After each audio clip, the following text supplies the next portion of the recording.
Welcome to the 6th Annual City of STEM Esports Middle School Invitational, the oldest and biggest esports event in the Los Angeles area, currently live from the Columbia Memorial Space Center in Downey, California.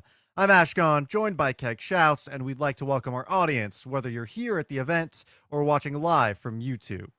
Now, let's talk about the event. Teams from all over Los Angeles and Orange counties participated in this open middle school invitational featuring Rocket League. There were some exciting matches leading into today where the invitational will culminate with the Final Four and championship. Your representatives today will include Compton Unified's David Middle School as well as Bunch Middle School. Additionally, we'll see two representatives hailing from Palmdale School District's Millen who have done amazing in earlier rounds. So, what is City of STEM? Created by the Columbia Memorial Space Center, City of STEM is Los Angeles' largest celebration of science, technology, engineering, and math, and it takes place the entire month of April. Now, in its 13th year, the STEM-themed community events from the 300-plus City of STEM partners highlight the ongoing importance that STEM has in the Los Angeles region. Now, for everyone in Los Angeles, the City of STEM Festival is next Sunday at the Exhibition Park next to the National History Museum. It is a full day of STEM activities for the whole family, and best of all, my favorite part, it's free. The City of STEM added an Esports Invitational as part of their incredible list of interactive activities because of the strong connection between video games and STEM. We would know. In fact, 70% of high school students who consider themselves gamers go on to major in STEM fields in college. So, we want to thank a whole bunch of people. The City of STEM, the Columbia Memorial Space Center, Lollipop Labs, Steel Series, and Insight. And also, we want to give a special thank you to Prismax, the official drink of Lollipop Labs. But what is the prize for all of this, right? The winning team members get a $100 gift card to GameStop and the City of STEM Esports Middle School Invitational Trophy, and my favorite part, the lollipops. The winning school will also get $500 in gaming and computer supplies. But we just got word, Ashkan, that it seems like our first game is ready. We have our semifinals. The first one, it's going to be Millen of the SD Kids versus Bunch. I'm really excited to get into these matches today. We'll have 3 best of 5s for Rocket League. It'll be plenty of flying car soccer fun. And I'm sure that these kids got something to show us when it comes to their skill. All ready for the kickoff. You see both teams start head to head. And it's Blue who takes it into Millen's territory. Things are looking good early on for Bunch's side. Full ball control, leading it all the way through. It seems like it could be goal number 1. There's an early demo. Not sure who was demoed out, but Loba and Spire having that aerial control could have been enough to get that first goal. Wasn't quite going to work, but it does for Millen's side. What a fantastic first goal. Millen now taking the lead very early on, and that's great tempo to set for yourself in a very long series here. And all of these teams, remember, have to keep their gas in the tank, no pun intended, for the matches that'll happen later on. I see what you did there. Corner. Ree is going to pick it out and send it towards Bunch. Millen looking to score another here, but also maintaining some disciplined space from the ball to be able to react when necessary. Yeah, I like this distance being made by Bunch here. Looking for an opportunity to steal the ball away from Millen. Maybe a false strike, having the ball go a little wacky ways away. Gravity's not always on your side. Ted's doing a fantastic job with the pressure, though. Just a matter of Bunch capitalizing, and they've seemed to have done so, especially Loba. Looks like that could be a free opportunity for a goal, and it is! A tied-up series. 4 minutes left on the clock. Plenty of time for either of these teams to take a lead, but for now, they're neck and neck. Tire to tire. Off this kickoff, we'll see what the strategy will be moving into point number 3. And it looks like with Millen winning that kickoff only slightly, they'll actually have not much follow-up. Bunch will retaliate very quickly. Off the backboard, they narrowly whiffed the shot. And Loba and Spire really anchoring back here to keep an eye on the ball to make sure the pressure stays on so they can cycle in at a moment's notice. And with that control, with that spacing, comes goal number 2. and that was with two different defenders directly on the goal too. Loba threaded the needle, brought the ball in, still got the score. If I'm Milan right now, I'm shaking a little bit. I've gotten all this way up to the semifinals, and Loba was able to bypass the majority of the team. Bunch now have the 1-point lead. Can they thread it through? And yes, they most certainly do. That's a 2-point lead now for Bunch. They're taking the lead by storm right now. And really, Keg, at this point, with a 2-point differential, you would be pretty safe playing the defense, except for the timer. There's still so much room to play with here. Milan have every opportunity. And I think it's come down to the boost management as well. I think we were watching some of these players run out of boost at some key moments, especially in their defense. I completely agree here. You like how Milan are playing around each other, ensuring that they can have a full defense, a full aggressive output if necessary. Had those go for the strike, sends it across the entire field, and Equus is there to help follow up. But again, strikes the ball away. Good defense coming out from Equus again. Really just want to see, though, Milan take that ball past the midfield. I completely agree, Ashton. You need to see more boost management, more just overall aggression. But overall, as long as Bunch can control the midfield like we have been, this is going to be a 3-point lead going up. They are definitely looking good, and if it comes to adaptations, I think Bunch are definitely the cream of the crop. I've seen a lot of cycling between players. They are certainly giving opportunities to their teammates to peel off, restore some of that boost, and then come right back into the fight.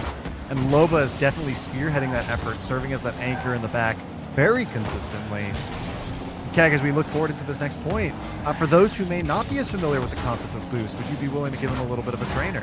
Absolutely. Look at these little orange pellets, things on the ground.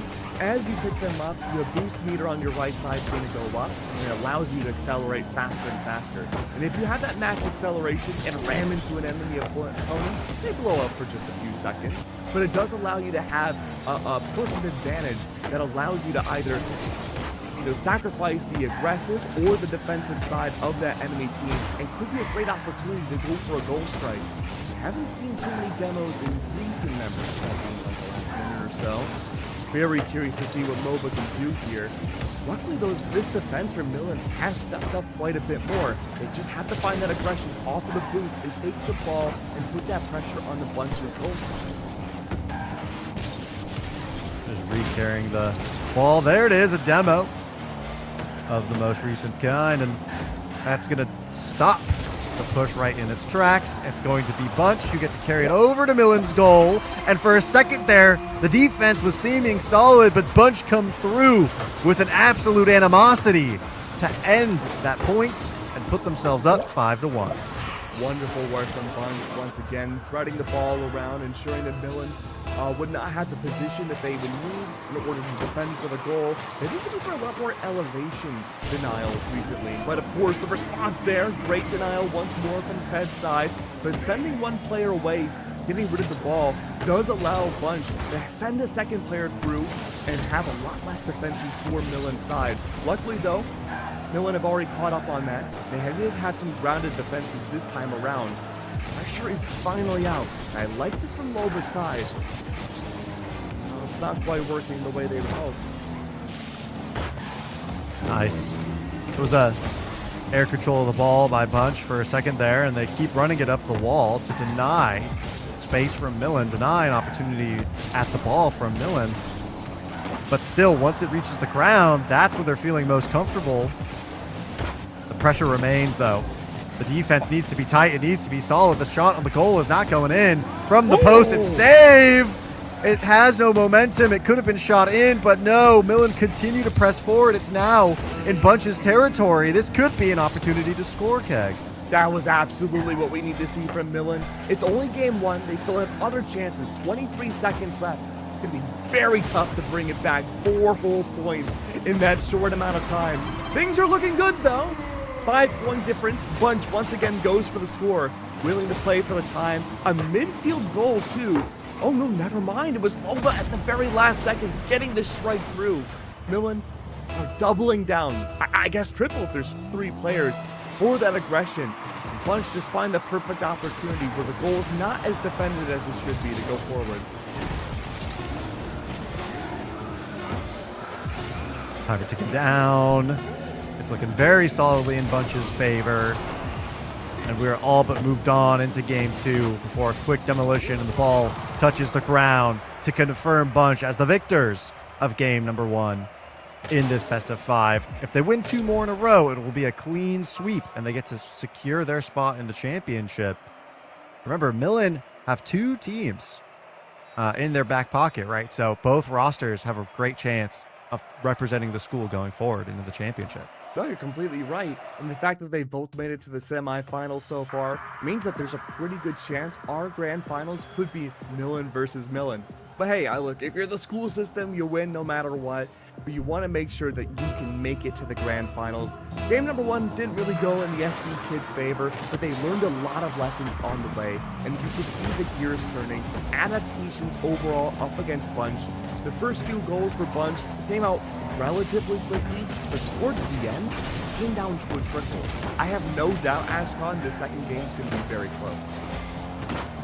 You get time to adapt, discuss with your team. I think the coordination and the communication skills are one of the most important when it comes to a fast-paced game like Rocket League as well. How concisely can you convey your message in a short span of time when the pressure is high?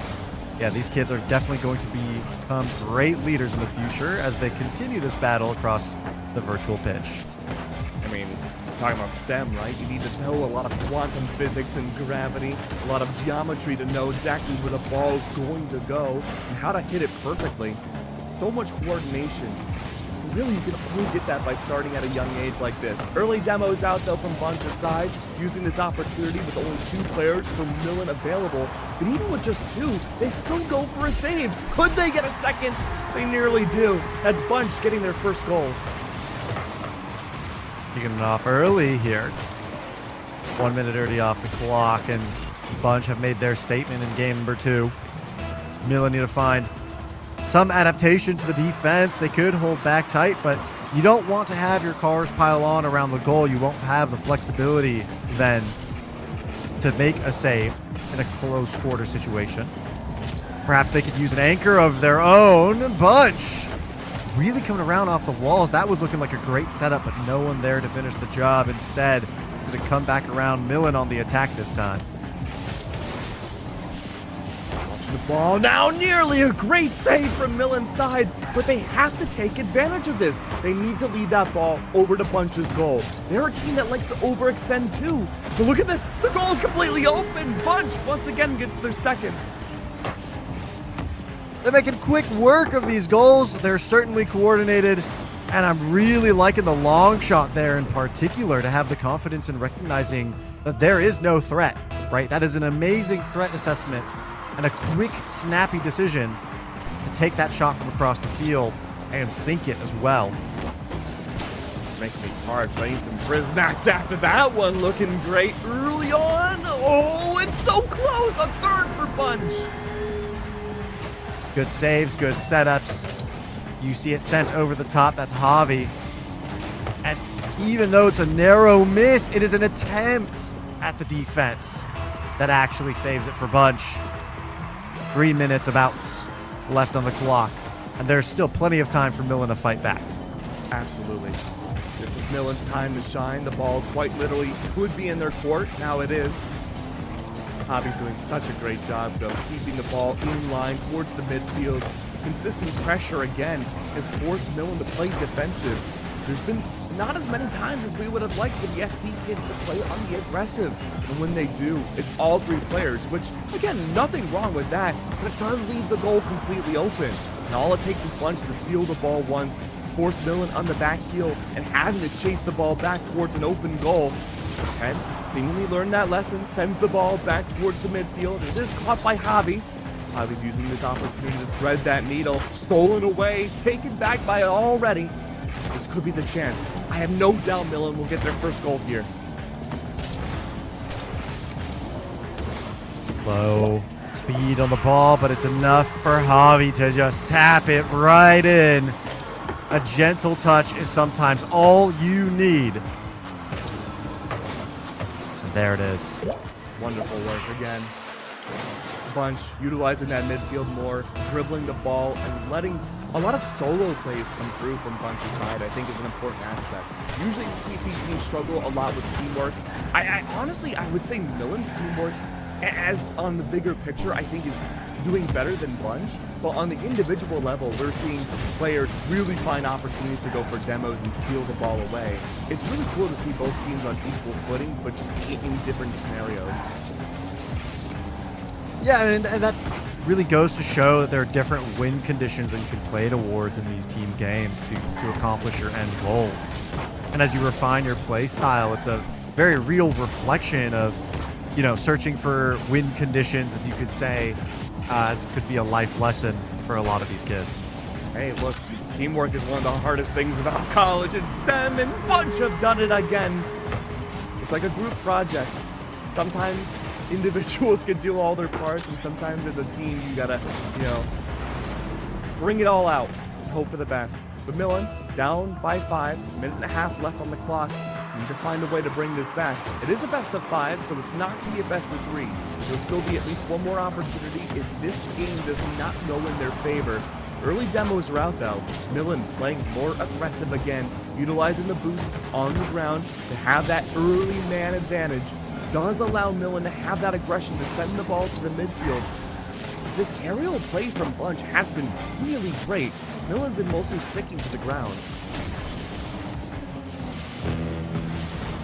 1 minute now remains. This is a very convincing victory for Bunch right now, who are up 5-0, but I have seen comebacks in shorter amounts of time, to be frank with you. Some players can be absolutely devious with the kickoff goals. There it is, a demolition to stall for time. Bunch really just need to play this game of keep away, and game 2 will be all but theirs. That's a possibility. Open goal against Bunch now. Hobby steals the ball back again. 30 seconds on the clock. Can Millen take advantage here? Get one on the board. It seems like the answer is yes. The pressure is out. This is absolutely what I want to see from Millen's side. But it's open again. Every player was playing so aggressive.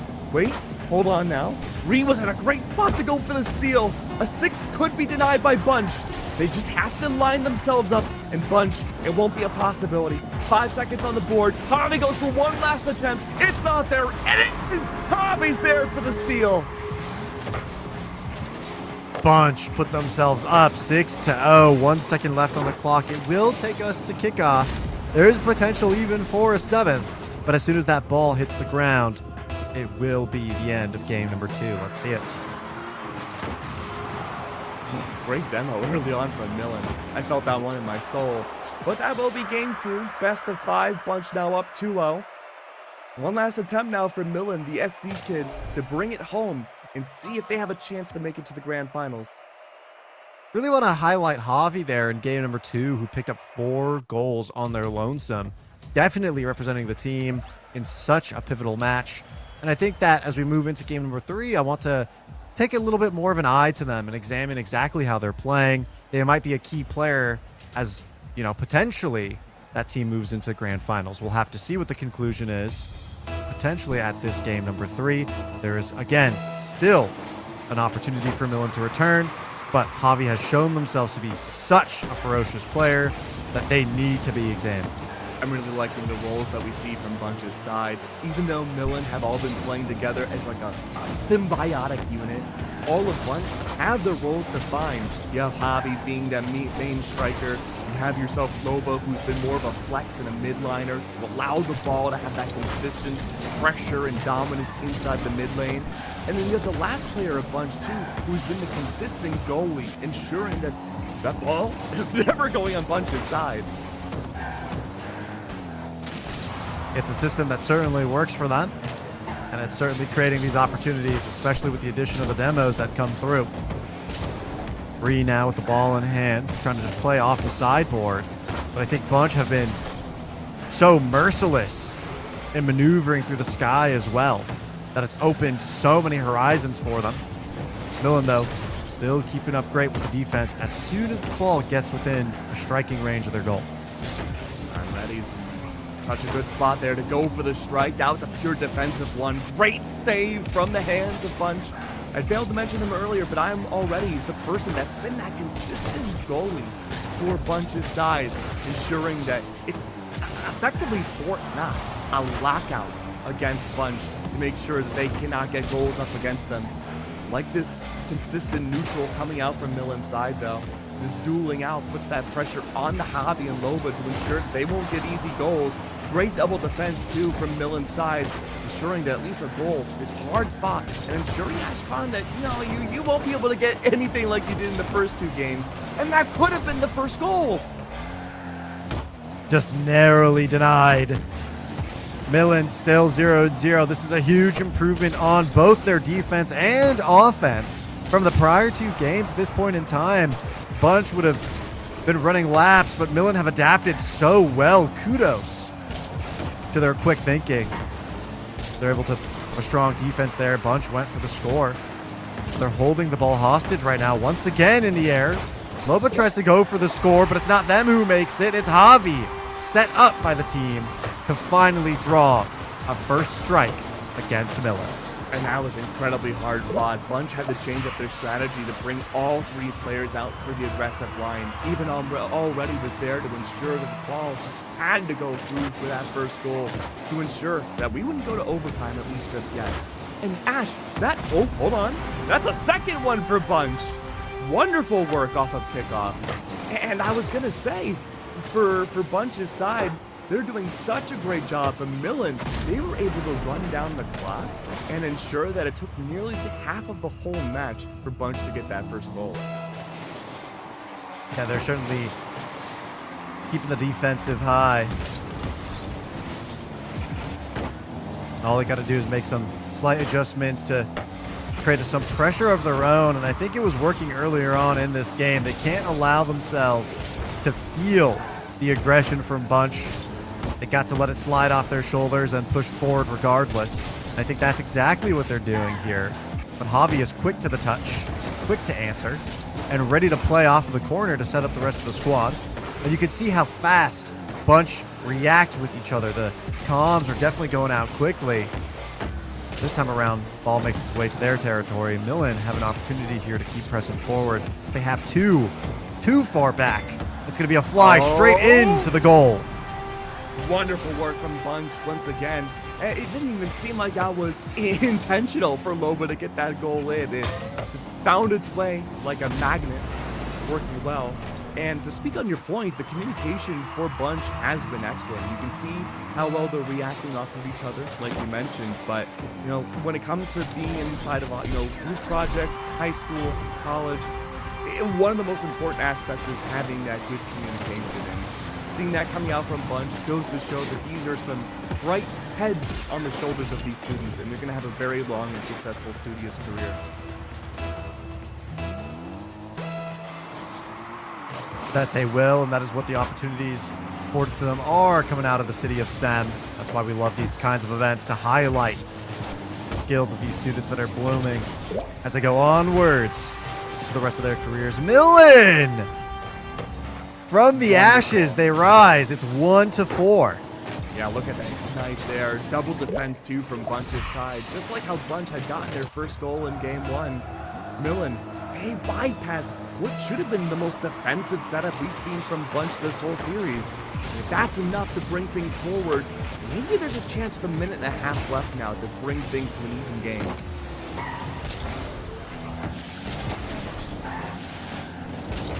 There in the corner, Millen taking the pressure high. That was a pretty nice shot, but it doesn't quite go in. I'm already set up for the squad. Once again, Javi is up close and personal, and there's Loba to try and make something of the setup. There it is. These absolutely disastrous angles from off on the side. I don't know how Loba's doing it. Yeah, Loba is just finding so many amazing angles. He snipes away from Millen. Millen's been mostly focusing their defense straight forward on the field, but when it comes to these side shots that we're seeing from Bunch, it's been a lot harder to defend. And look, even pro players have a struggle time doing so, but great save overall. A secondary, maybe even a tertiary. No, not quite a quad to bring things back. Bunch have managed to reset themselves, and they're looking to go for the strike once again. And even with us full defense, a 5-score differential from Bunch's side is looking pretty good.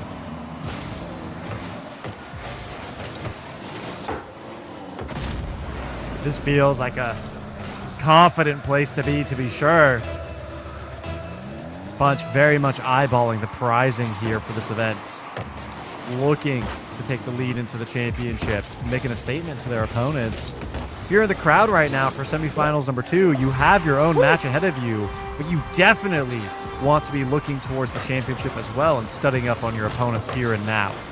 That's right, you should be watching in the crowd right now, figuring out how each of these players play it. As long as you can figure out a way to counter-adapt them, that's the key strategy. I don't know how often you're counter-adapting inside STEM in college, but I'm sure it's applicable somehow. Everything's a competition at times, and Bunch right now, they've been dominating, and they want to show that they are here to win everything. It's just a matter of whether or not the line stops here. 25 seconds on the clock. Millen 6 points down. They need to find a way to bring it back.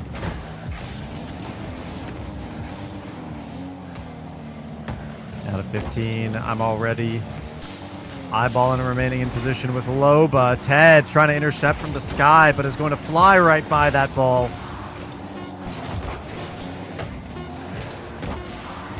Timer to 1 second. Ball touches the ground. It is Bunch who take this game number 3 and secure their victory in semifinals number 1 of the day. They move on to the championship. Wonderful work from Bunch again. Loved how each of these players were playing individually, but the sum of their own parts would allow them to come together and be this mighty force to be reckoned with. And, just like every other team we have so far today, Bunch, there's a reason why they've made it all the way to the semifinals. They're, correct me if I'm wrong, Ashcon, they're not a school name that we've seen terribly often when it comes to the city of STEM. So as a relatively newcomer, I'm happy to see them have such a dominant showcase. They're certainly talented regardless, and I think that they're going to earn their victory if they make it to the championship, but we have yet to see the other side of the bracket, so I'm curious to find that out after a short break.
Welcome back to the City of STEM Esports Invitational.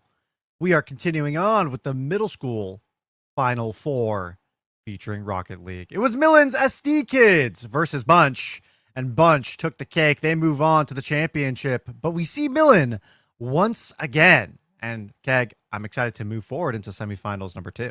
That's right. Millen has a second chance to make it to the finals. We move away from the SD Kids and we have ourselves the Los Penguinos, which is the Penguins. I love Penguins. Versus Davis.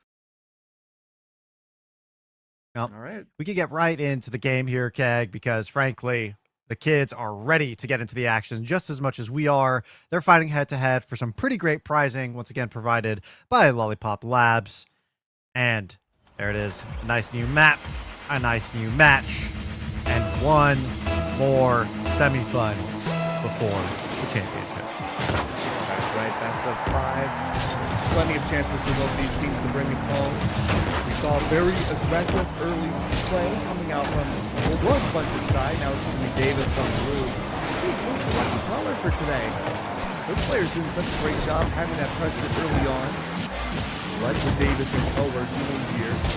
And there's that goalie potential that Millen has here. Very similar to the first series where there was one dedicated player per goalie. Didn't need the aggressiveness, was a little more lax. That's not the case this time. 30 seconds down, Ashton. Never seeing who can get that ball into the goal, but no definitive able to do that yet. 45 seconds, just about a minute off the clock now. Bit of a deadlock here on Wasteland. And Silvador's controlled the ball up high. I've seen that a couple times now, but Millen's Los Penguinos have actually been very good in responding to any and all verticality. I wonder if a new angle of approach will have to be taken, but we've yet to really identify the team dynamics between these two rosters. Oh, but there we go. First goal is out Ashcon. Davis finding a way finally in. Let's see if we play this again. It's up in the air. A great strike comes through. And there it is. Millen, unfortunately, playing a little too hyper-aggressive inside the midfield. Didn't have anyone as the dedicated goalie. But that's okay. Easy mistake to fix. Having an eye on the ball, quite literally. It seems like Davis has had a consistent goalie now. Millen, I'm sure, will adopt the same. That'll be a 2v2 in the field. And from up high, simply clean. Has to reorient, lost all the boost. Steven, on the other hand, is following up, looking for the opportunity to score, but it's actually another teammate who intercepts. Silvador, who comes in wide and gets a second point for Davis. Oh, Silvador is such an awesome name. Extra point in my book as far as I'm concerned. Right for Davis now, too low. Minute and a half down on the clock. Millen, even though they did have a goalie this time, it's that aerial strike again that seems to be the thorn on Millen's side regardless of the teams. Of course, even top-level players will struggle against something like that. I don't even really know where to begin with defensive prowess. How does Millen take it back from an aerial strike like that? I'm not so sure. I mean, when it comes down to it, you're going to need to keep the boost in your back pocket to always be able to respond to that kind of threat. Too cold Zyro, followed up by the teammate Cook. They do have that dedicated goalie now as well. Coming out from it to stop the ball from going on high. Davis really just corralling around the midfield here, absorbing all of the pressure that Millen is trying to put out. Don't see anyone defending the goal. Could this be an opportunity now? Crybabies in such a good spot. They go for the strike. Millen corral themselves and sure, okay, you know what? We're going to come back. Make sure that open goal's not going to stay open for long. And they save the ball, bringing it back to the midfield. But it is a struggle. And there's an opportunity now. Could be an opening. Everyone jumps up for the ball, but no one gets the proper strike. Ball goes straight up instead. 2 minutes on the clock now. An absolute fight.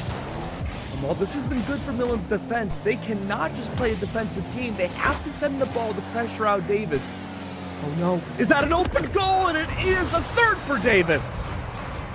Steven with the gentle nudge, and that's going to close it out on point number 3. right there to touch. No defenders spotted in the goal of Millen once again. Davis are happy to take that home with a little under 2 minutes left on the clock. First map, this best of 5. Minute and a half left, my friend. Just a matter of seeing if Millen can bring it back now. I love what Davis is doing with their midfield shots, taking the opportunity to steal the ball back from Millen after their defensive prowess, bring themselves back towards, again, the midfield, and go for a strike that descends downwards. And something that Millen struggled to keep up with.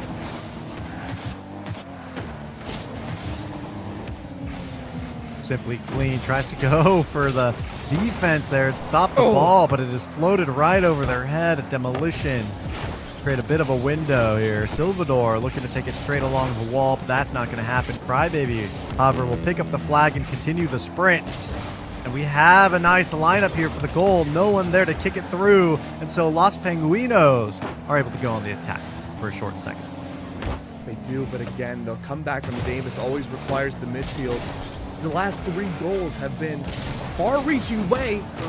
Ooh, that got so close for the ball. But this has to be the opportunity for Millen. It's stolen away.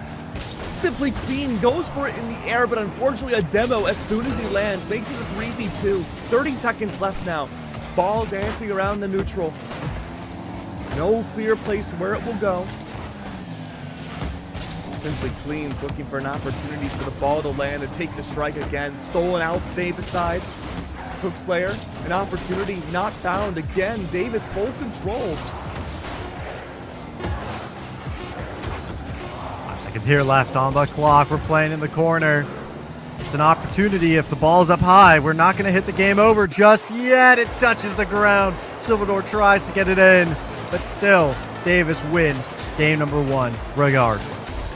Great work from Davis overall. I was a really big fan about how they were able to utilize a lot of the field, go for the midfield strikes, and ensure that despite however many players could have been on Millen's defense, Davis always found a way in.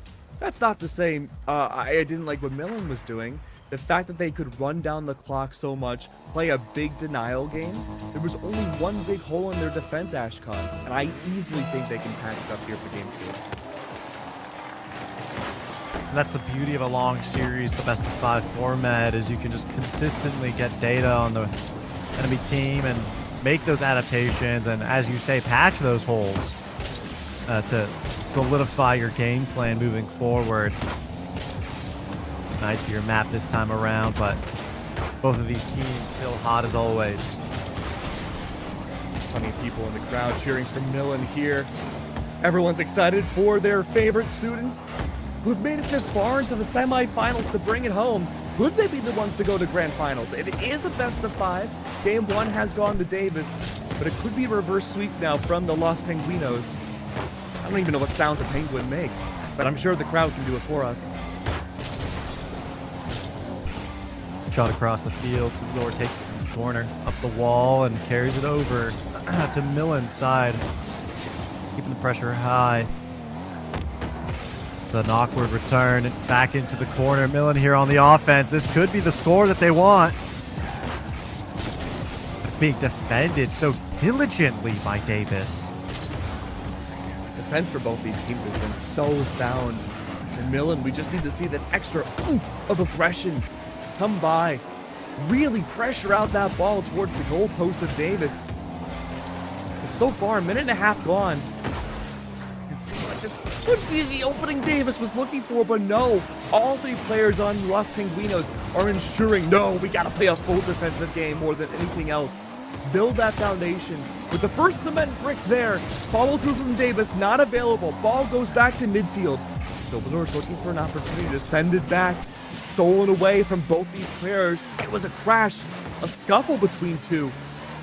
Ball has lost control for everybody.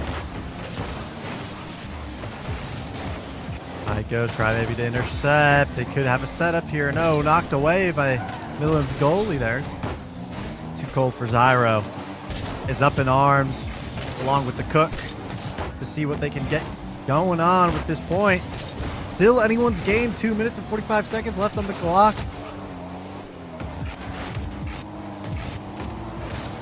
Ball goes down. No defender in sight. That should be Los Penguinos' job now. They do have some players teetering around there. They eventually rotate back around. Comms are sound for both these teams. Love the communication, how they're talking to each other to go for this defense. And Los Penguinos, they've made those adaptations since game one. They're playing so much more aggressive, so much more brawly than game one. They know that Davis can put up a fight, Ashton. For every fight that they can take, that is exactly what they're searching for. And it turns it into a high-pressure environment for Davis where they can't really coordinate in the way that they had at game number one to go for these goals. But as soon as I say it from across the field, Crybaby, the hero of this first point, the ball dropped by Zyro. And there was an attempt for the defense, but it is a narrow whiff by all three members of Millen. Oh, what could have been. Davis now taking the lead in game number two. I mean, hey, look, glass half full. Look what it took for Davis to get that first goal. They had to do it from across the map. The reactions you could see in the slow-mo replay. Millen, a full second to realize what was happening. From the entire cross map, everything else was down flat. He's thrown away from Millen's side. Davis now, one goal, the only one in this match. A minute 30 left on the board. This could easily go to overtime. That it could. Plenty of time. You're right for Millen to score. And it's right around the corner from Davis's goal. And you can see the aggression has only increased based off of that first point. Millen want to return the favor right now. They're keeping the pressure high. Ball is floating over Davis's goal. And there's not so much force that it's being kept and kicked out right over. Simply clean, holding the pressure even though ball has now reached Millen's territory. It still doesn't feel like Davis has entirely held control of this point. No, 55 seconds left. And Davis, they have not found that same dominance, I should say, from game one. No, that was, oh, never mind. Whew, small heart attack there for me. Davis nearly had it outbound. It was a good comeback from Simply Clean, but Crybaby once again, the dedicated striker for Davis, found a way in. We move on to kickoff of point number 3 with only 46 seconds remaining, and still plenty of time. Do not let your eyes be fooled when it comes to the nature of the tempo of this kind of a game. Effective was Simply Clean. They just want to defend the goal.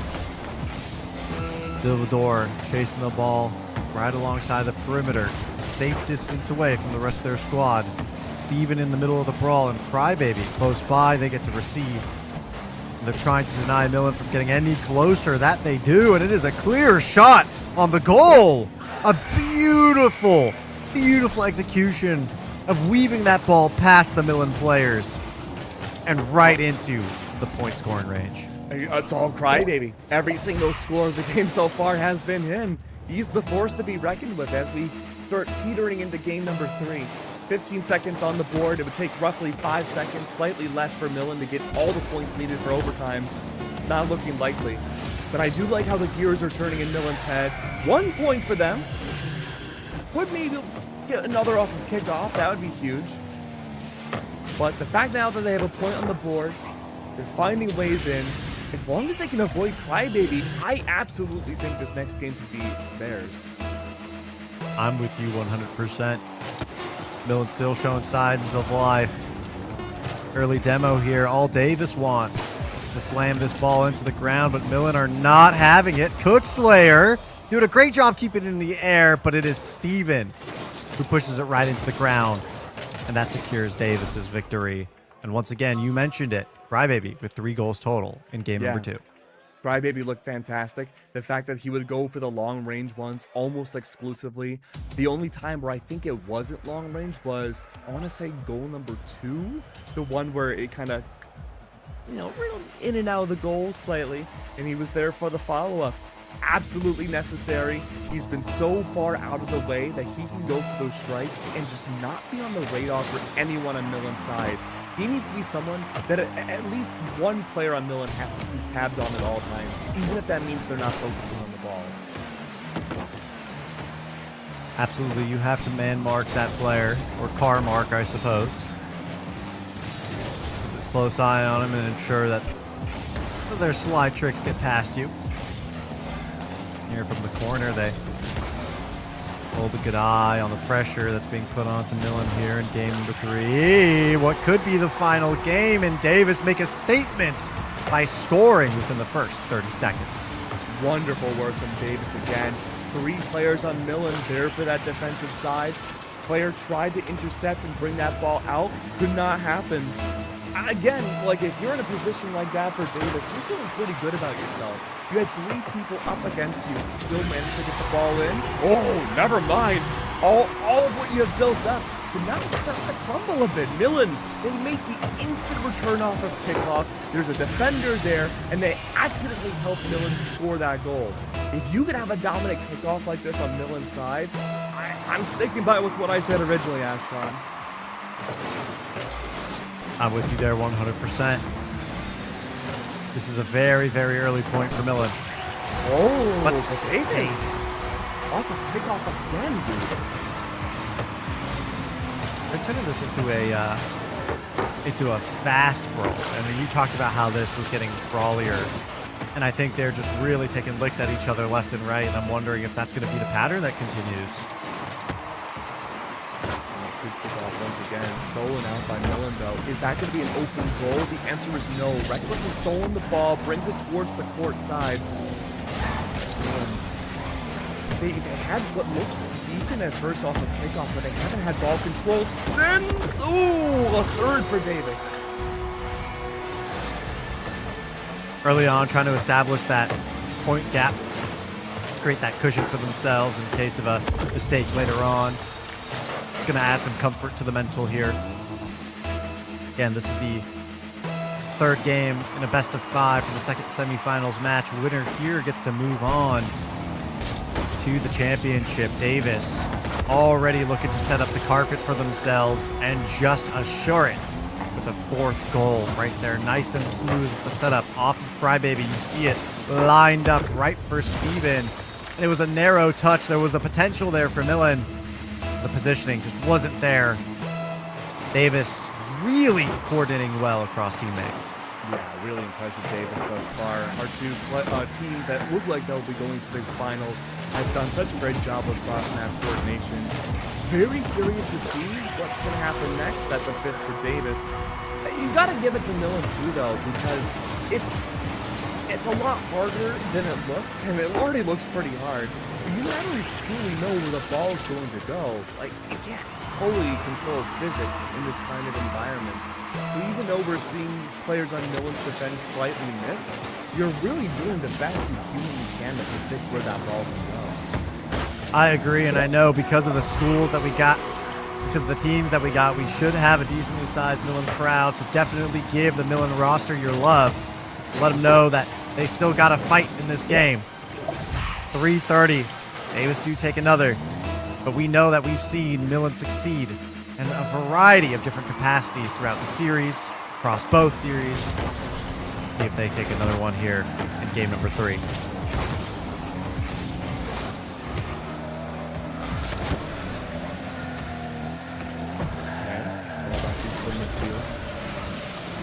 Steven wants to go for the descending strike, Crybaby follow-up, neither of which found. 3 minutes still on the clock. We can't act like this game is a done deal just yet. Millen still has plenty of time to get 5 goals. Had the right idea off the kickoff before, but once that's not a possibility, there needs to be a new plan. Nice stop on the dribble up the field. Zyro looking to get the defense here. Ball positioned in a very threatening place. Has to get it out of the corner. These are looking some very scoreable positions, but the defense holds fast. There it is, nice demo. Buys themselves some time, relieves some of that pressure.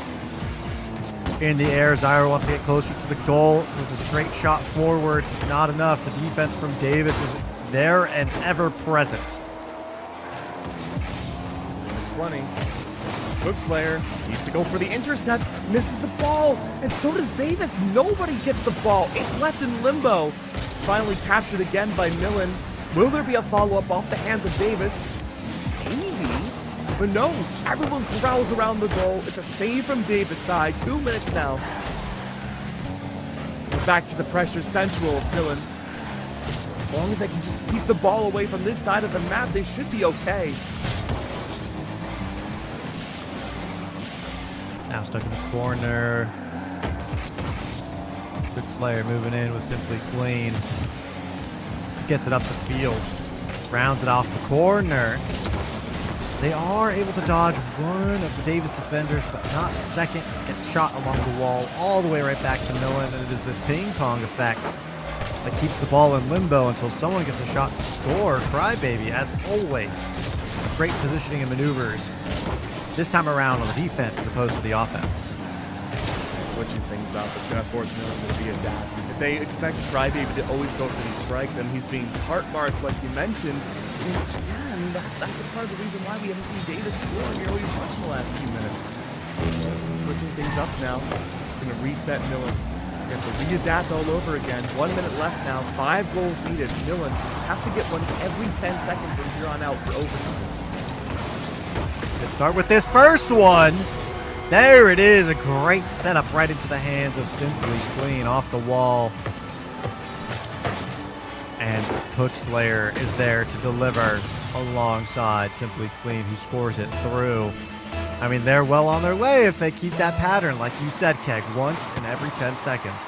It's getting less and less now. Millen have to find a way in. Good for the intercept there, catching them off guard. Davis. Okay, hold on now, Millen. We got themselves a third. I like this adaptation. What is going on over here? There it is. It's too cold. Finding success now. I like this change up from Millen. They have to win this kickoff, though. No other choice. And if you're here supporting Millen, this is where you want to get loud. This is when you want to get encouraging. It's not an easy feat to just score after score after score, but it looks like they were able to get 2 back-to-back, and they need to make it a third sooner than later. They're getting out of Davis's clutches here off of this kickoff. Quick demo, though, lowers the numbers. They're still able to keep up the pressure. Simply Clean backing away, just wants to be patient. Game doesn't end until the ball hits the floor after the 10-second countdown. No! Davis, 7-3.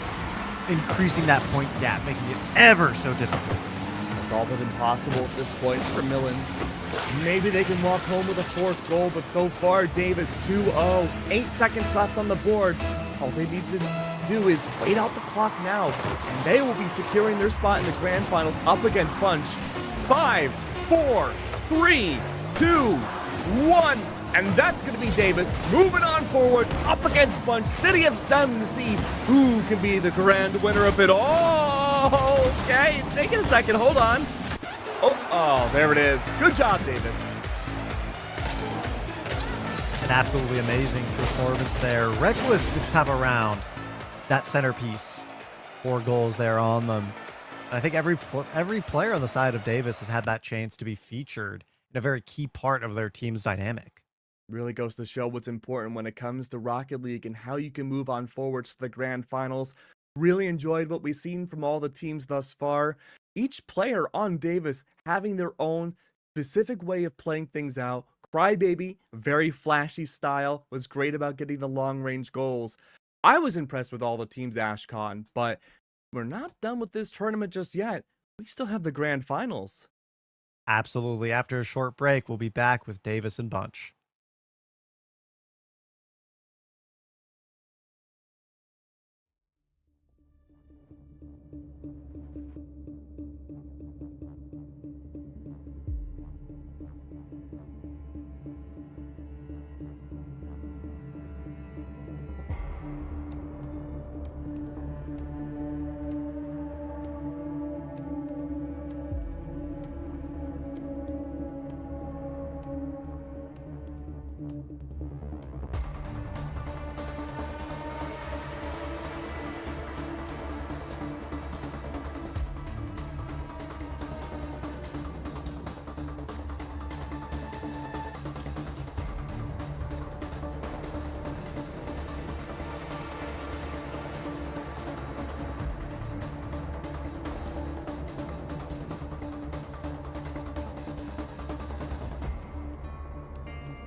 The City of STEM Grand Finals is here. We have Bunch versus Davis to see who can be the top winner and get so much money from GameStop, but also a special trophy in Lollipop and computer supplies for their schools.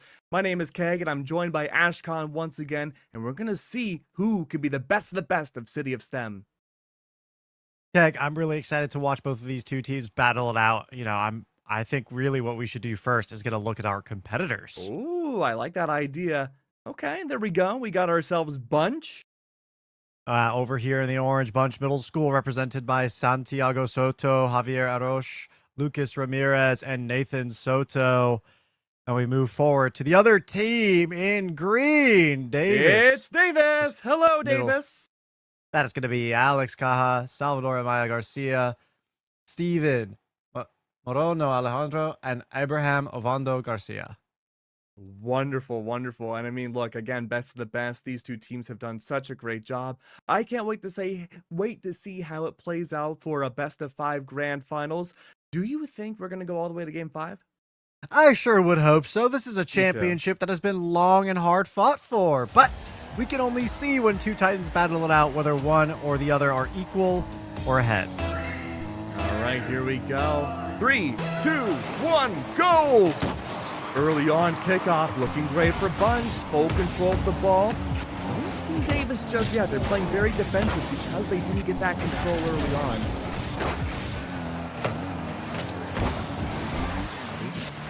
Good job. Davis gets the full boost, looking for getting some of that pressure off of Davis early on, and maybe it's Bunch's control. And even then, ball goes off the back post. Everyone dueling inside the neutral, the middle of the field, trying to find some sort of leverage to get in, but both these two teams have been very good aggressively in the semifinals to get to where they're at now.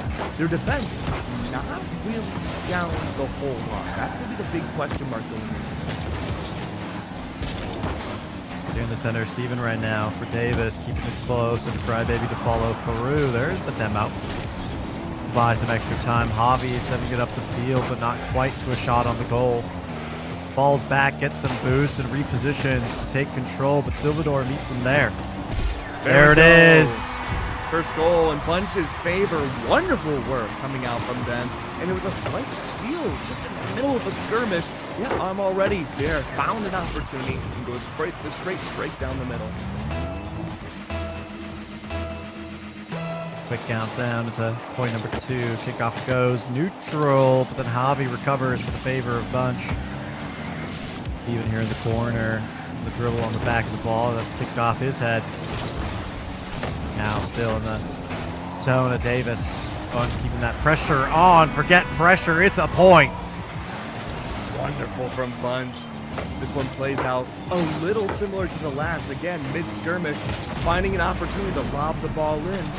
And just moments ago, I said that we didn't get to see too much of the defense from Davis and Bunch, but Davis, the times that were scored against them from Millen, did feel like it was similar lobs going into the ball.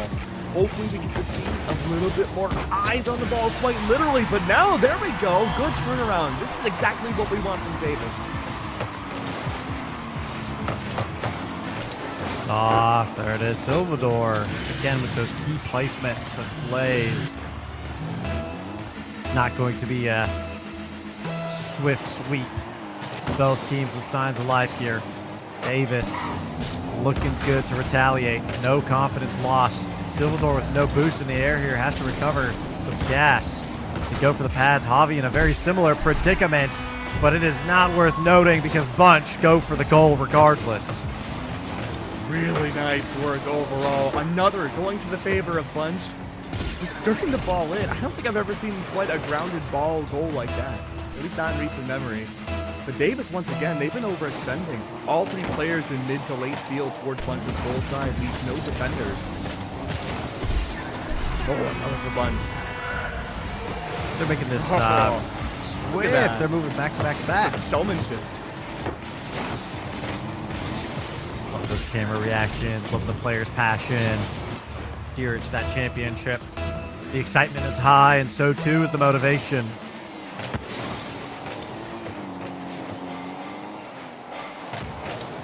3 minutes on the clock now. I'm all ready. Dominating the ball's control. My baby was such a good striker back in the semifinals. I want to see him have that resurgence again. But you did mention that we've had each player get an MVP too in the last series. So each player in Davis, we know full well, has the capabilities to be the dedicated striker necessary to take down Bunch. But right now, 3 points ahead. Certainly not a lost cause just yet. But Davis just needs 3 more points in 2.5 minutes to bring it to OT.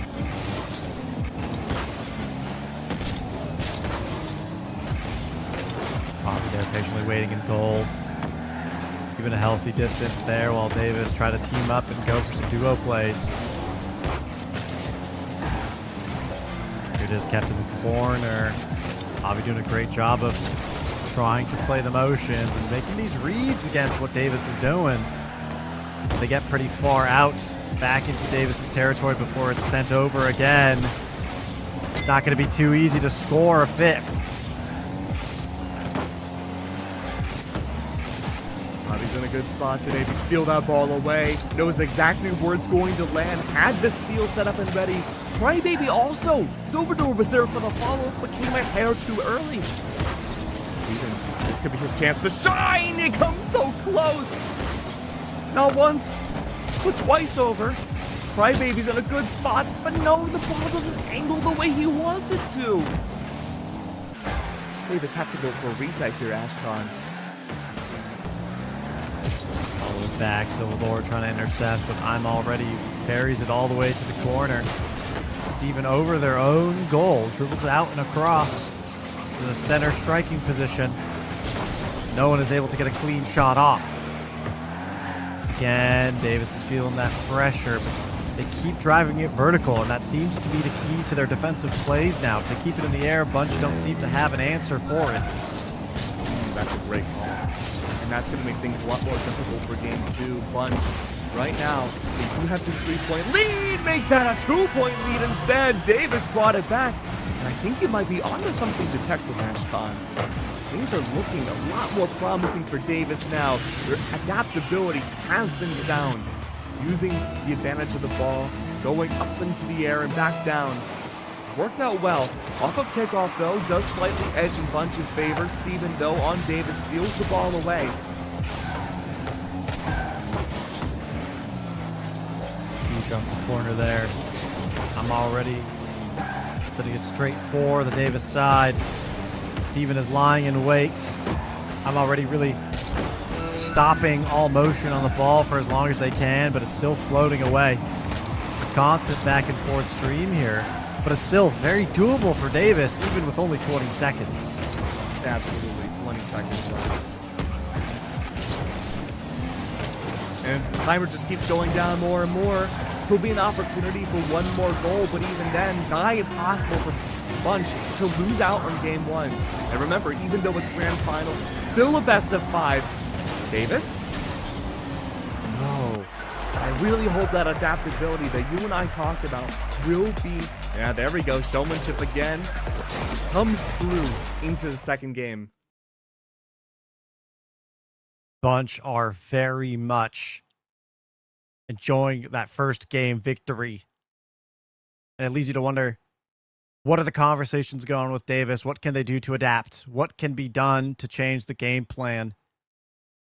They did have that glimpse of brilliance with the verticality like we were talking about earlier, and if they lean into that a little bit more, I think they'll find that space being made just naturally. Yeah, I think a lot of it came down to game 1, having to adapt around your opponents and figure out what exactly makes them click.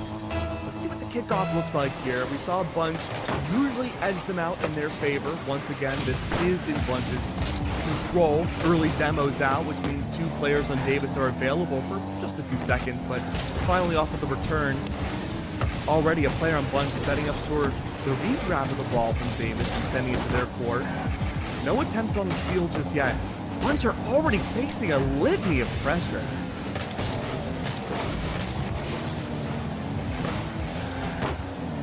Neutral zone in the corner now. Crybaby eyeballing it. They're out of boost. They got to reset from the pads. I'm already as well gassed out. They need to keep that energy going, right? You lose boost, you lose the opportunity to move in at a moment's notice in those critical points. Once that boost pad has been taken, it takes a few seconds for it to regenerate as well. It's not just keeping yourself, it's denying your opponents. In this case, though, it works in the favor of Davis. They score point number 1 in game 2. Despite not winning game number 1, it's all smiles on the Davis front after getting that first goal. Fist bumps around. The vibes are high for both these teams, which might be the most important aspect of competition when it comes to a game like Rocket League. Very impressed about what we're seeing thus far. Ball again, kickoff. I don't seem to recall whose favor it was in, but currently Bunch does have the ball pretty well in their control. This could have been a very nasty moment for Davis, but luckily they saved the ball just in time. They could try to secure their double up here and bring it 2-0. Demo there. I'm already keeping it high. Ball drops down. No boost there. Not needed.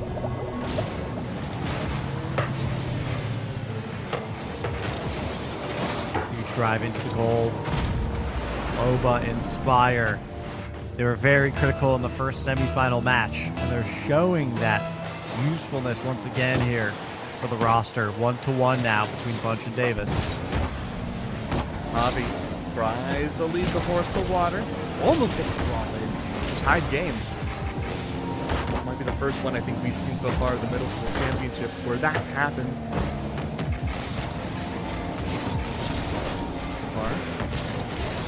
Very delicately where that ball could lead to next. Davis once again has that pressure, but all it takes is Bunch to steal the ball once and maybe not have the defenders needed. Is it going to happen? No, Spy Baby. The primary striker for Davis is set up and ready to go. I don't know if he's going to be able to do it. Silvador's usually there for the follow-up, not the other way around. No, Silvador's not in the position to do so. Davis right now communicating frantically to figure out their game plan. 1-1. Half of the timer is already down, and they need to keep those comms up if they want to find success and break this deadlock right now. Exactly what they're engaged in. Meanwhile, for the Bunch side, they're just feeling cool, calm, and collected. They make the shot on the goal, but it is not going to actually sink in. Crybaby needs to find some sort of opportunity to alleviate what's happening. 2 minutes are left on the clock, and Silvador attempting to do the same. Time already has been the one to be that defender each and every time. Steven, all the same, has been a wonderful flex. This could be a moment. No, it's another save from the Bunch camp. Even going up and above, a dedicated strike like that has worked for both teams back in the semifinals. They're just not able to use that as a consistent way of getting the goal in. There could have been another, but no. Steven once again tries, but 3 defenders have not made this easy.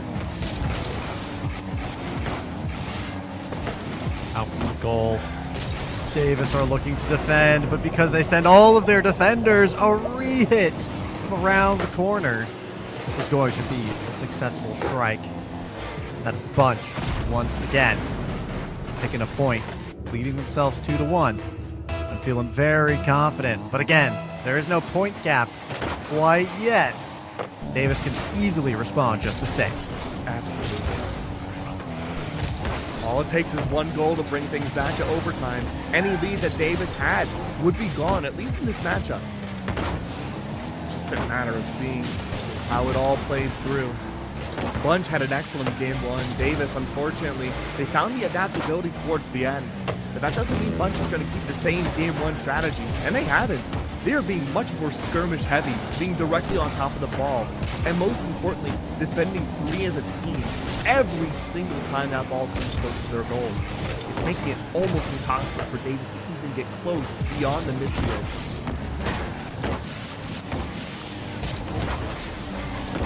Nice flip. Trying to get a line of sight. It's big defense that comes through. Davis are keeping the pressure up, and it's float over. Demolition, though, reduces the Davis numbers for a good few seconds here, and an opportunity for Bunch arises, but they're not able to sink it in before that Davis player respawns. seconds. Still a possibility. All you need is one goal for Davis. Just one. It's trickling in. But no, it just barely misses. That could have been the solidifying factor. Ball hits the ground. Bunch comes up too low, but only by a single point, Ashton. That they do, and it pushes the backs against the wall. Championship point right now for this best of 5 series. And you really want to work hard here, right? Because it is a $100 GameStop gift card on the line, and of course, those sweet lollipops that accompany the taste of victory. My favorite. This is, Yeah. What's up? It is a hard fight. It is a hard fight to be sure, Keg. Well, it's a hard candy, too. That it is. That it is. All right, game 3, what could very well be our grand finals matchup. 2-0 now for Bunch. Davis could be their last chance to come away as a winner, or at least keep these grand finals alive. Bunch just needs, at minimum, one goal to declare themselves the winner of this championship, but Davis is going to make that much harder. And it seems a good first goal for Davis' side, but Bunch have been notorious for striking back. An early splash there. See how the kickoff goes for point number 2. Bunch get to lead it. I'm already in position. That was a really nice shot for the quick defense by Davis. He's not going to let it go so easily.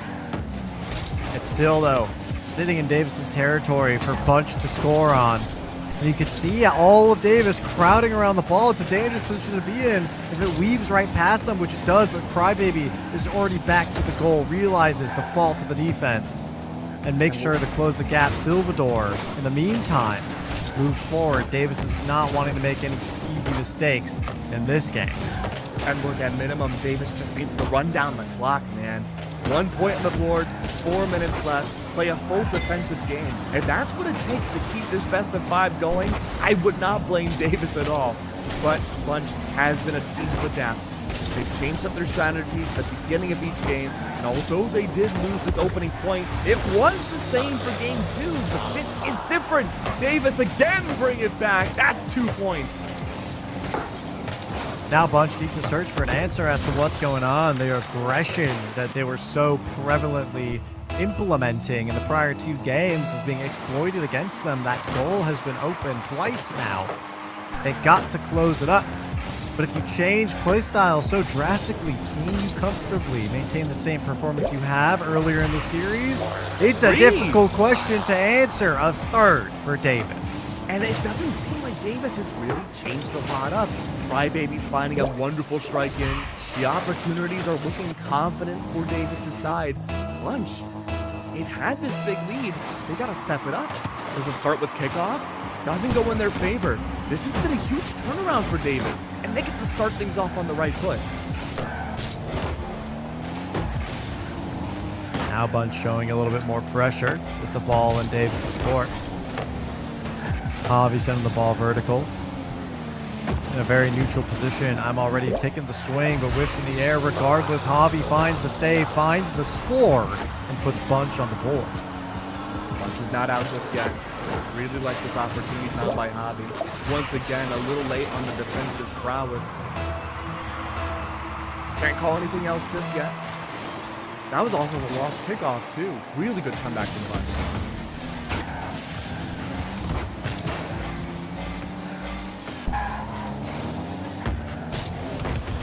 Corner and off the wall. It is a setup that is swift for Bunch. Really nice work from them. Again, double defense. Changes had been made for Davis' side. You really can't fault them for much in that scenario. Great opportunities being found both. Okay. Sure. What happened there? Up and threading the needle really is what it comes down to, huh? We call that unlucky. Davis giving themselves some extra cushioning room. 2 points now, 3 minutes on the board. It's really a back and forth at this point, even if the score differential is a little big. it might not be big for long. And honestly, to be honest with you, Ashcon, I don't think it'll look easy. I mean, Bunch have shown that they're willing to reply with force. Silvador trying to receive the ball deep, but Bunch are going to intercept. They won't make it easy. They stand in between those teammates. Davis goes for the score. Bunch now on the defense, really desperately trying to keep the ball out of the goal. They send it down deep into the field, but it shows up into their corner once again. Yeah, great work overall from Bunch's side. Triple defense is out, making things out, block and key. Crybaby tries to go for a grounded strike. That doesn't work. Javi sends it up into the air. Might be an open goal opportunity, but the angle just is not what Javi wants. But Javi, again, the second Javi's there for the strike. 3-4 now. Only one more goal is needed to tie things up. Huge dribble off the nose and kicks it with the back right into the corner. A wide shot. A difficult one to aim, but it is certainly one that sinks in when it's off the back of Javi. And into the kickoff. We're looking at a very dangerous game. Davis getting it absolutely close. Too close for comfort if you're Bunch. They actually are going to send it straight through. Is it a shot on goal? It is. High game, Ashcon. Things are looking fantastic. Everyone's hunched over in their seats, and we call that in the game or in the world being locked in. The classic gamer lean, and you got to be sweating a little bit here if you're Davis. You've made a great showing for yourself in the first 4 points, but now Bunch have caught up. You can't allow yourself to get nervous here. Have some confidence in the skills that you've shown. They're definitely ready and willing to fight for game number 3, to take themselves into game number 4. Bunch just as motivated, though. Here on the catch-up, 1 minute, 20 seconds left on the clock. Ball in Bunch's territory. Davis could be poised to score here. Ball is coming out a little more shallow. But the defense is solid right now. 1 minute left. Could very well be the last minute of this championship. Oh, hello. Oh, well. Okay. We're paused. All right, Yeah, a lot of anticipation coming through for that final minute. And it looks like we're still figuring out on the production side what that issue might be, but we'll figure out in just a few moments. Again, 1 minute left on the clock. It's overtime. It sounds like there's a controller issue. Sorry, it's not quite overtime, but 1 minute left for the tied game. Could very well lead to overtime. I guess the big question, Ashcon, is do we think this goes to overtime? You know, I very reasonably believe that it could go to OT, especially in this kind of a situation. But the pressure really gets high in that kind of a segment for the game point, Keg, because, you know, for those of you that don't know, in Rocket League, once you hit the OT, there is no timer. You're just counting upwards instead of counting down, and it's first to score. And it's taken a while for each of these two teams to score up against each other. A lot of the time, it seems like it was almost an accident that it happened.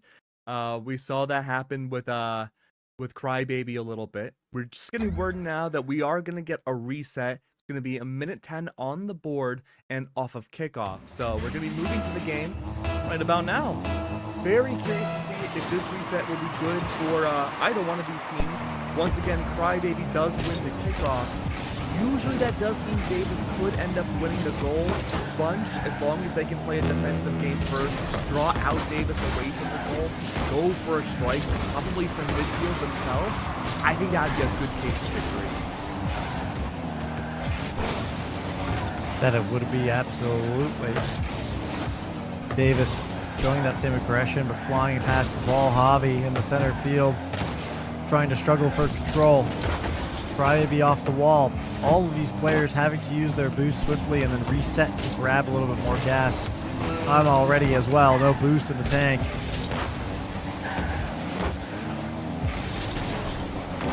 Good. Davis! Oh, the ball goes into the air. That could have been so dangerous. But it's not yet. Goes back to neutral. 15 seconds are left. All the more while we could be going to overtime. Feeling that pressure. Bunch is right at their goal, into their doorstep. They're trying to send it across the field. Javi almost sends it through. It drops onto the ground. It sends us into OT, and now it's the kickoff. First to score here wins the game. All comes down to this. How will it play out? Oh, okay. Instantaneous. Wow. And Bunch, they win it out. I'm still reeling from my seat. That's them winning the championship. That's 3-0. Blink and you miss it, ladies and gentlemen. Bunch are now crowned as your champions here in the City of STEM Esports Invitational featuring Rocket League, brought to you by Lollipop Labs. An amazing, amazing victory, and at a moment's notice to boot. That's right. Of course, we want to thank the City of STEM, the Columbus Memorial Space Center, Lollipop Labs, Steel Series, and Insight, and a special extra thank you to Prismax for having this all be a possibility. Congratulations, Bunch. You all played amazing. And I believe we have a special guest ready to talk. That we do. Stick around for the stream for the High School Invitational later, but for now, we're passing it to Lollipop Labs.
you paralyzed.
Make you paralyzed, paralyzed, paralyzed.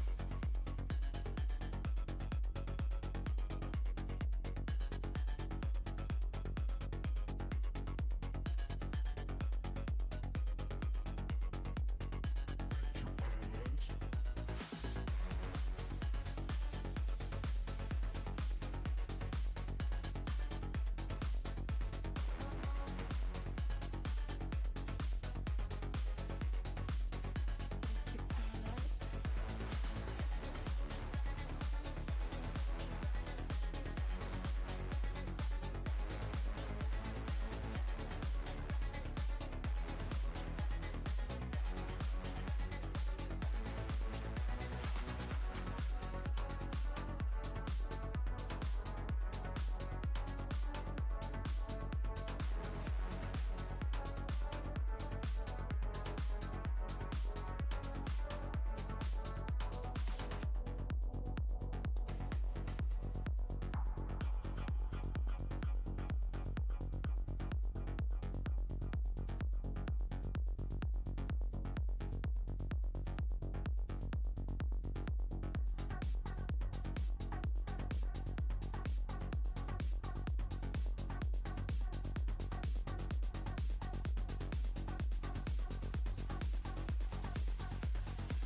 Yeah. Yeah. Hey. Yeah. The jig is up. Yeah. I came too far, I ain't giving up. Hey. I had to cut what was weighing me down, and then when you grow, they say that you switching up here to perimeter. Defending the fort, we crushing the visitors. I got it locked, ain't taking a prisoner. Thought it was sweet until they chin hit with a finisher. Heartbreak, Nikki, I'm voiding the slips. I'm raising the stakes, enjoying the risk. Injecting my veins with ice, as cold as it gets. I live for this shit. Die as a legend, I ride with aggression. I lost in the past, it's fine, it's a lesson. I'm loading the clips, I fire the weapons and taking what's mine. It's time for redemption. Yeah.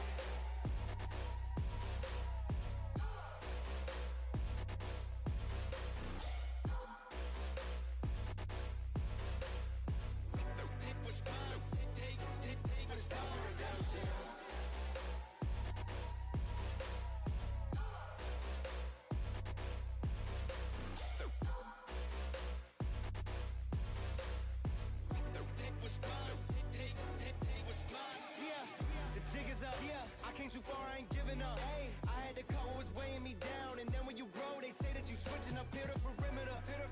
Defending the fort, we crushing the visitors. I got it locked, ain't taking a prisoner. Thought it was sweet until they chin hit with a finisher.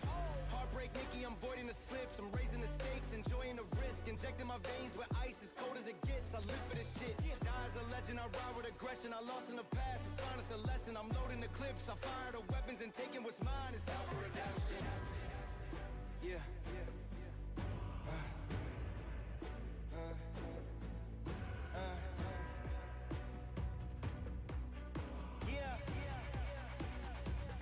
Hey.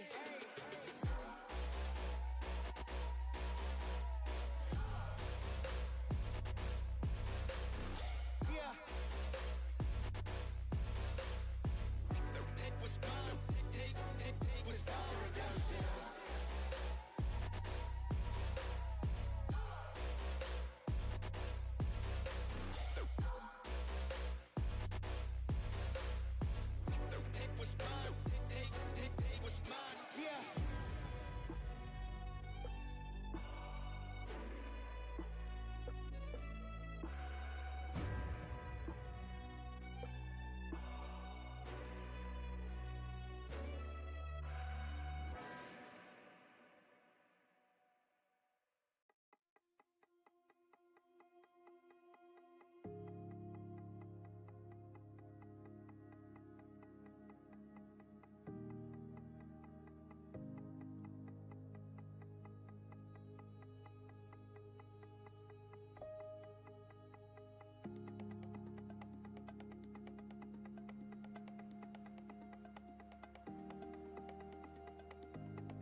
Welcome to the 6th Annual City of STEM Esports High School Invitational, currently live from the Columbia Memorial Space Center in Downey, California. Once again, I'm Ashkan, joined by Keg Shouts, and we'd like to welcome our audience, whether you're here at the event or watching live from YouTube.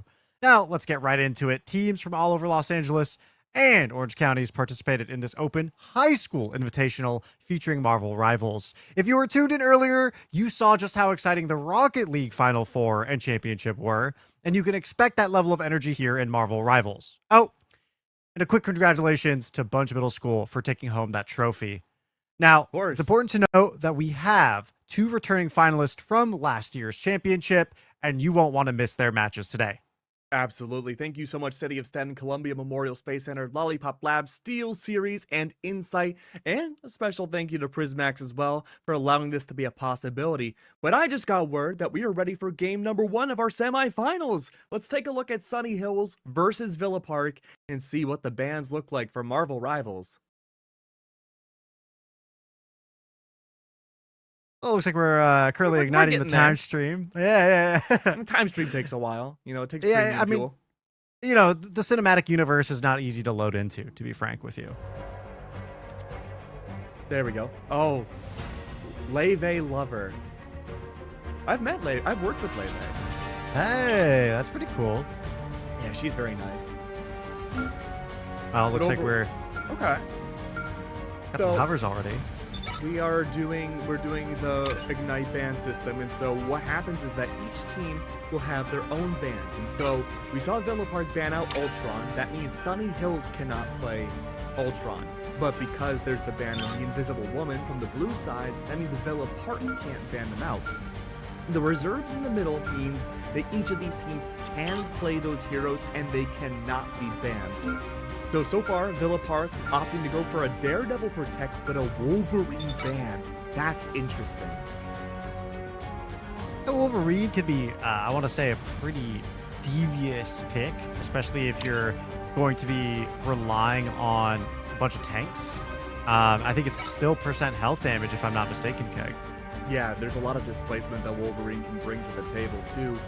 But Sunny Hills are opting to go for purely a strategist band setup. So we have Invisible Woman banned out, Cloak and Dagger are banned, Protect on the Gambit, debatably the strongest strategist in the game. He did just get nerfed, and that did allow a lot more teams at the topmost level of play to bring Mantis instead.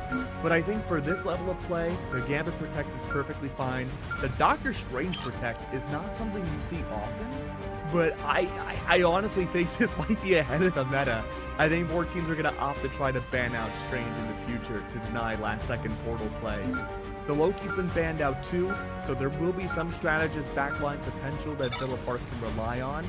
A lot of why people would like to bring out Loki is that he can copy the ultimates of the backline strategist of the enemy team. Pick your hero. Oftentimes that'll Or be a Cloak villain. and I'm not Dagger, that could judging. be a White Fox for this instance, but looks like that won't be the case, and instead ending things with a Namor and a Winter Soldier ban. I gotta say, I'm a little confused, Ashkan.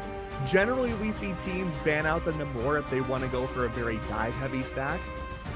We do see Swanky Pants on the Magic, so it does kind of grant to that theory.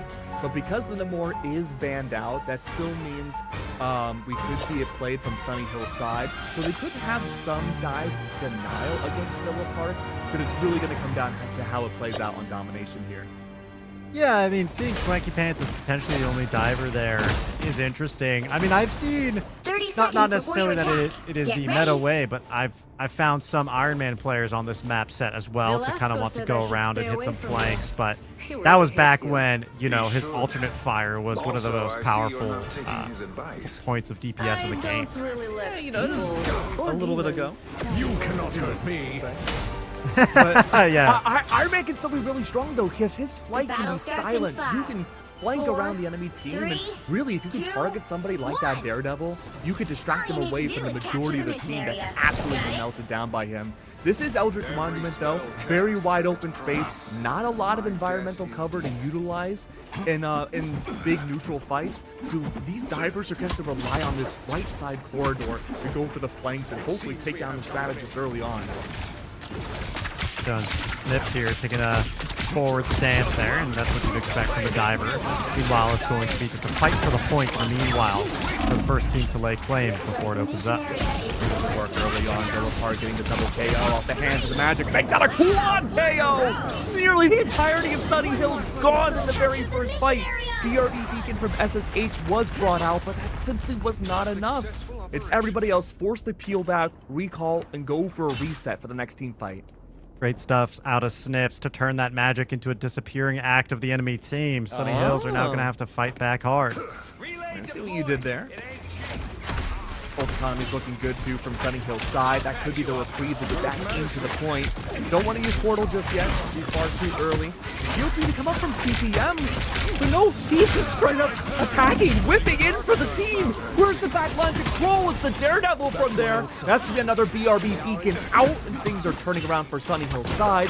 One Vanguard is gone, but that's not gonna be enough to stop Villa Park from the point just yet. Everybody else is pushing on forward. Keep your eyes on Bonus and Leve. They are both destroying things in their fights. These 2v1s have been incredible. And remember, there isn't no more that could be used from Sunny Hill's side. That should be enough to help stop some of this dive. They're really going to have to fight back hard, but for now it's seeming like a difficult endeavor. The ult cycles are coming up. I think Sunny Hills are about to move in as a unit, and they're really going to need to drop those ults sooner than later, but Villa Park will actually be able to charge up those bars first. Their Gambit is ready for anything coming their way. That's right, the Raging Royal Flush, and I'm looking at 4 ults in the process. It's going to give you damage amplification and plenty of health to boot. The entire team now, Dark Child, the ultimate of magic is out underway. You have a multiplied by the damage now of letting the devil out. That's Daredevil's ultimate, and the Raging Royal Flush leads to an entire team wipe. Yes, the Iron Man does survive, and he does have Pulse Cannon, but it's not going to be enough to do anything by himself. That's another team reset. And with no chance getting back in outside of maybe a portal, too late. That's going to be point 1 going to Villa Park. They get to feel pretty confident with the tempo that they've set for themselves in the first point. And I think they're carrying over a good amount of ultimates as well. But even with the damage that they're doing, for those that they did expend, right, you can pretty confidently feel them able to regenerate those ults quickly into the second map. Yes, and I'm glad you mentioned that too, because if you've been a long-time Marvel Rivals enjoyer, the last patch actually introduced a huge change to how the ultimate generation works. Every single ultimate in this game generates 20% slower. So you're not going to be seeing team fights dictated by how strategists are ulting anymore. Because what would happen in the past is that, say, Cloak and Dagger and Invisible Woman, they're both banned out here, but they would just have these large ultimates that would make you invincible directly on the point, and really, you just had to focus on them, and only them, to see when you could actually put that pressure on for the attack. Not quite the case anymore. Divers now, like Bonus and Leve Lover, can have a little bit more flexibility in the early game. They don't have ult stuff. I am looking at the CYA, which is going to be Rocket's ultimate for damage amplification. Could be a good way in for Sunny Hills. Point still closed for now, but the space is held by Sunny Hills. Excuse me, Villa Park. Sunny Hills held back into the doorway, and this is a hard choke point to make your way out of, but Sunny Hills are actually forcing their way in. They're happily taking the space, and they're keeping everyone off, but it is a fight back by Sunny Hills. They're not going to stay closed off for long. Villa Park now being pushed away. Looking good off the hands of this Gambit now, resetting, having control of the point, at least slightly. Villa Park, they're trying to gain up that percentage as much as they can. GM, the ult for Magneto, is set up and ready to go, but he's going to be waiting maybe quite a while. He's used to shut down those invincibility ultimates I talked about, Ashcon. Sunny Hills don't have those players. There's not really a reason to hold on to this ult, except for maybe damaging Rockets, but at 40%, it's not worth holding on. He can just rip it. That indeed, I mean, getting it out sooner than later and keeping control for a longer time is the name of the game. Villa Park here can close out this first game of the series if they just get back onto the point and hold space. They're about to get that Jeff ult in particular, and I think that might be a pretty pivotal one to pop if they can just get at least 3 players choked up.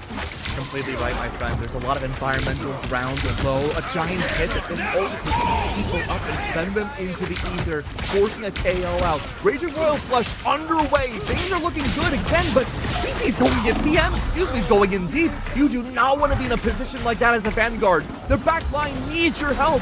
Psyche's still holding on to this pulse cannon. Not sure what the play is there. Good jump down, 3 players gone. That's wonderful work from the hands of Villa Park, forcing again another reset for Sunny Hills. They cannot face a 2v6 alone. They're still here, just fighting off what they can. Pressure is on, and they gotta wait for the timers for the rest of the squad to come fight back. Sunny Hills also regrouping here. Letting the devil out is available for Leve Lover. Still a tough position to use it in. But I'm looking at SSH, and that Cosmic Yarn Amplifier could shut down its viability, but not completely. Surely now this Magneto is waiting for Rocket only to come through to destroy it instantly with his big meatball, but again, we'll have to wait and see. Agamotto is set up and ready for both Doctor Stranges too. The Eye could shut down and stun the entirety of both teams. Here it is! Eye number 1! That's Agamotto from PM. Who will it affect? It doesn't seem like it stunned anybody. That's one Agamotto gone, but still the other from Max Eater is still being held. Letting the devil out. Still not out just yet. But it looks like Loki brings it out instead. That's gonna be the God of Mischief underway. I don't see why a Cosmic Yarn Amplifier. No! They copy the Agamotto instead, go for the stun, get at least 2, but neither one of them get KO'd in the process. This is looking good. Dildo. Okay, Chris did find that impact. Both Agamottos were used, but a lot of KOs still go in Sunny Hill's favor. At OT, they may be able to clutch it up and get the point back. Okay, into the hands of Sunny Hills. The point is halfway in their control. They have to keep Villa Park for as long as possible. If Villa Park take this point, they take the game. In Sunny Hills' hands lies their own fate. They do have the Gambit ult up, and they could be quick to charge that next Agamotto. Villa Park needs so much impact bonus on taking the It's Death ultimate. Good work again. Wouldn't be surprised if it comes out in the next engagement. Raging Royal Flush from Sunny Hill's side will be good for the damage amplification, but with the Daredevil falling, I think Sunny Hills can hold on to this. Now we're looking at maybe a portal needing to come out. The Max Eater's on the front line. He's going to have to force his entire team to disengage to go for it. But if a simple stun comes out, that'll shut down and force it on a timer. You wouldn't be able to bring out the portal. I don't think that's a possibility. You're going to have to fight this through. That they are, and Iron Man here is just proving to be a nuisance from on high, just getting chip damage, and there's the cannon, but it's not going to connect necessarily. They have to retreat and help the rest of the squad, but having thoroughly tanked that shot, it comes down to the overtime, and it is a tight play to make. Viability now. That's going to be several members of Sunny Hills gone, but the OT is shrinking down so quick. Villa Park are losing bodies too. They've lost all of their strategies. The entire back line is gone, and with no one else on point, it's looking pretty dang good.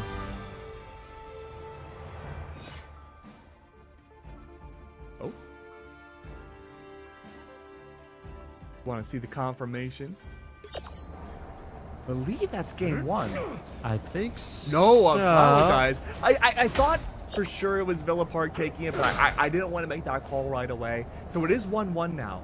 But remember this, Ashcon. Eldritch Monument and Super Soldier Factory are two very different style of domination points just by the amount of cover that you have. Because we saw Sunny Hills win that last site, that means Frozen Airfield should be more in the favor of a team like Sunny Hills, just because they're so similar. I can agree to that, and I think even more to your point, the fact that they get to carry on these ults immediately into this map is what's going to gain them at least the priority on the point starting off. Can't crisp drop here. 99% on God of Mischief. Not sure what he wants to go for. Last time we saw this regeneration, which by the way, his ultimate copies the entirety of a different character. So usually we see that for a quick ultimate brought out, usually Cloak and Dagger, Invisible Woman. Again, they're banned. So we saw Chris Prop throwing out God of Mischief on Doctor Strange last time for a quick Agamotto. I wouldn't be surprised if he does that again, allowing Crimson to teammate Magneto to go from B to N to get one KO. It's going to be a brawl right now. That's the point. And this Bruce Banner, this Hulk, the one and only Incredible Hulk, is going to be diving back and forth to see what they can find. And I think that Gamma Shield is going to prove to be difficult to pass through for Sunny Hills. Agamotto number 1 from PM side. Guns are not found, however, regeneration domain out from Grandular's side. Monster Hulk's finally out now, along with the hands of the Raging Royal Flush, to try to dissuade some of the damage that he can bring out. What ultimate did we get to see this time? I'm not entirely sure, but the effect of the matter is that it might not matter. Villa Park is taking full control of the side. And they're continuing onward to the slaughter, and I think the importance of that is staggering these timers, right? Keeping Sunny Hills picked apart for as long as possible, buying themselves more times to charge up the point itself, and then also creating advantageous positions for the next fight coming up. And really the only advantage now Sunny Hills has is having SSH on the rocket with the CYA. Might be a viability, but again, this back line isn't the strongest that you could have. Villa Park's focused on fanning out so many of them to ensure that the heals are not going to be as strong as they normally could be. But he does have Pulse Cannon set up ready. Agamotto is out, but up close and personal does not find it because I see now Crimson setting up Meteor M, waiting for the Iron Man ult to suck it up and ensure that you cannot get a landing whatsoever. That is so smart. Yeah, that Magneto ult is going to deny any and all projectiles, and he'll be able to throw them right back at you. And then here in the meanwhile, it's the eye of the Agamotto by PM to dive deep. But I think that team fight is going to be a difficult one. The lanterns come through, and that's going to save them some HP. Good though. Frontline still has Meteor M to work off of though. The distance of Villa has continued to rank on up. There hasn't been a lot of force behind Sunny Hills either. The damage has been okay because we're seeing this team stick with the Iron Man. His damage output isn't the wildest in the world. If anything now, wait a minute. That's interesting. We no longer have any duels. Oh, hello. For Villa Park's side, it is a 3-3 composition. So although both teams don't have a lot of damage coming through, the fact that we see the Hulk come underway does help mitigate some of the damage compared to the Iron Man. That does make a lot of sense to me. Keg, now that we have some time, I actually wanted to jump back to one of your earlier points about the big patch changes with the ult cycling. And so tell me, is this going to be what we see with regards to the strategist picks? Is Loki extra common nowadays? I mean, always he was popular in like a Loki Adam Warlock meta, but because now that it's going to take so long for other ults to come up, is the flexibility of Loki a common theme that we expect to see throughout the other semifinals in the championship? Loki's just been so good since the very beginning. I think just because we've seen the generation go down doesn't really affect Loki in that aspect too much. The ults are still just as strong as before. It just takes longer to gain them out. So in that respect, yes, it does make him even better just because now you have the chance to double up on ultimates. But the fact of the matter is that he has one of the best anti-dive tools in the game, where if you have people rushing to your back line, trying to take down the healers, he has his regeneration domain that ensures near invincibility for quite a while, and then has the firepower to fight back. So really his kit is so strong, and because Gambit was recently nerfed, his damage amplification isn't as good as it used to be. Loki's been virtually untouched, which allows him to either be one of the first or the second bans in almost every pick. That definitely makes sense to me, and the fact that he's allowed to get through shows that both of these teams want to leverage him to his full potential. And in addition to the anti-dive tools, his escapes as well, to be able to swap places between the clones has always been, a true homage to his title as the Trickster God. And I think with copying abilities, we can see very highly skilled mechanical players who have great knowledge of the game be able to flex different playstyles in the middle of a map. Absolutely. There's really no reason not to play Loki if he's available, especially on Domination. You can maybe make the argument on a different mode, like maybe he's just a little too slow. Sure. But the fact of the matter is that you can copy anybody's ultimates in the game. You could have Loki banned out on the enemy team. You get to rock your own Loki. They have any of those strategists I mentioned earlier. You copy their ultimates. You have essentially a third ultimate for the back line that you can utilize to create or deny space. Interesting. And this has me curious about the other strategists as well. We're seeing Rocket being held, I believe, by Sunny Hills. And so I want to learn a little bit more about his history because we've seen him changed a lot earlier on. The last time I've noticed him was when he had a synergy with Penny Parker. What specifically about his kit keeps him as a staple right now? So I want to mention that synergy's gone now, unfortunately. We see a lot of these team ups come and go. What that team up was before was that it allowed an extra extra mine to be placed in the ground, and then you would spawn tiny mines that you could place all around, and it would just, blow people up. But that unfortunately is gone. The big reason why we see Rocky here is because of the Iron Man heals. As good as a lot of the mainstay strategists are, a lot of their heals are still grounded or require a really precise aim. So we could see Deadpool brought out as a strategist. We could see the Luna Snow. In fact, I prefer the Luna over the Rocket, but I think just overall it comes down to comfortability and his long-range heals, allowing this Iron Man to go in a lot more aggressively than we normally see. Yeah, and I see your point with that, right? Because with Luna Snow, you could opt into the set and forget, right? Give Iron Man the snowflake, and as you're doing heals to the main cast of your team, Iron Man will always be getting a little chunk of that. Yeah, we'll take bonuses swapped over to the Rocket as well. Might be the BRB for Fortunately, though, not long for this world. It's going to be Sunny Hills to take on these early fights. This could be the res coming out, though. I believe that Chris back into the fray. TYA could be available now, but no. Never gonna see the Raging Royal Flush. Uses the initiation tool to get back into it. Lollipop here, just keeping the pressure high, but it's Sunny Hills who own the point right now. They're looking to fight back. If the overtime goes in the favor of Villa Park, the game ends. It's game 1 for them, and we move on to map number 2. Right, fighting for overtime now. Coming down to the ultimates for Sunny Hills and how well they can cycle it through. 67% on Sunny Hills Gambit. They're going to have to fight quite a while if they want to have a chance to bring it home. And they do! 5% now for Sunny Hills. They've got to hold on to this. And, in terms of things that they're holding on to, it's not just the point, but the Iron Man ult, right? They have to be careful because Crimson is holding on to their Magneto counter, which will once again absorb that plasma cannon. Yeah, I'm happy that you mentioned that. Crimson has been known to wait a while for these rounds, solely waiting for the fact for Iron Man to proc it out. There will be an opportunity for a Magneto to use it first. I'd be very shocked if he does. Oh, good double KO on the cleanse from Max Cedar. Swanky Pants does get a double of his own.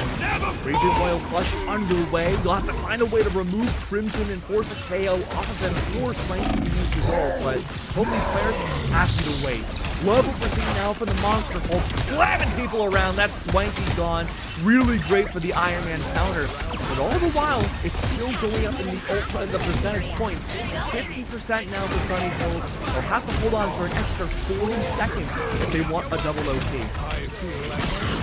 Well, the Park have that Rocket ult active. They're trying to juice out a little bit more damage than what you normally expect, and I think it's working out for them. With so many of their players on the point, Sunny Hills getting shoved off, and that Strange is just respawning. That portal is active. They're going to need to place it soon. Yeah, I imagine now it's necessary. Try to hold on, use your way back. We'll have to wait to see. Pulse Chem brought out. Crimson holding on to Meteor M. I gotta say, I'm shocked it went through. I don't think it was a KO though. But all the while, it's still really great agitation coming out from Sunny Hills side. They are holding on. The heals are sound. Everybody's forcing out these 1v1s. And if PM can win this fight against the Gambit, well, that's extremely bad. I imagine now the quick Agamotto will come by and overtime is blocked out. Seeing if he can find the perfect time to do it. Double shield between both these teams and TYA. Agamotto underway. 2 players hit. Is that enough though? No! It's gonna be the Rocket deals. So important to target these strategists, but none of them are going down. So both teams are staying alive, and it's just a cycle through between the tanks and the duelists coming out. Wonderful work so far. Ultimate's underway. Will that be enough though? Good slice out of the low. Villa Park once again. Looks like they could retain control. Swanky Box is still alive. It's been hard to hit. Never mind. Maybe not so much. Don't know. one of the longest OTs I've seen. Villa Park have done such a great job sweeping the floor with their recapture. I don't see Sunny Hills getting back into it. That should be game 1 for them. Someone needs to touch to get onto the point. That space has been completely sealed off in the favor of Villa Park. They're going to take game number 1, Keg. And I'm super excited to see what they do on other modes because this seemed like an efficient match, but also an exciting one between these two teams battling it out neck and neck. I think that's a good way of putting it, Ashcon. I really enjoyed seeing the changes from both these teams. More so, I think Villa Park were the ones adapting a lot more to what they were facing up against. We saw them start off with a Magic and Daredevil dive composition on domination. That works out pretty well, but when you're faced up against an Iron Man, it's really tough for those grounded melee characters to get that leverage up in the sky and take someone like him down. So we saw the swap over to the Rocket and the Hulk instead. The long range heals and not quite hit scan shots from the Rocket helped out a lot. But also we saw this Hulk, face up and jump into the sky and get critical hits on Iron Man that would knock him down and let everybody else take him out and KO him. Yeah, those exiles were extremely useful to the rest of the roster. We could see a little bit more of that execution after we come back to game number 2. First, a short break.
Hello, City of STEM. We're back again. Game 2, Sunny Hills versus Villa Park. We get to see if we go to Game 3 or if it stops here and we go all the way to Grand Finals.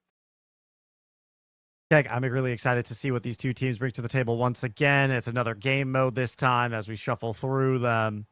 And I'm wondering what these team comps will look like as we go into another hero ban phase. We were talking about how Loki was such a strong pick for both sides, really, and explore the meta in that way. Now we get to take a glimpse as we move on to the Spider Islands in the mode of Convoy. Oh, very excited to see how this changes things up. I imagine Sunny Hills, if they're going to be hit with a lot of different strategist bans again, probably not going to be as big of a deal this time. Iron Man's usually a big contender for this map. The fact that Villa Park insta-banned it out is going to hurt Swanky a little bit. There really isn't a comparable duelist flyer right now. Maybe we could see the Ultron first. That was Villa Park's initial first ban in Game 1. I imagine that's what they're going to go for, but we could also see a world where maybe the Storm comes out instead. Now talk to me about what is going on with the hit scan characters like Hela and whatnot that makes people not want to play them against an Iron Man.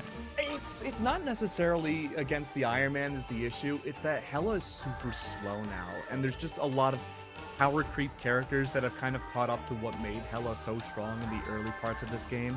A good comparison would be like Phoenix.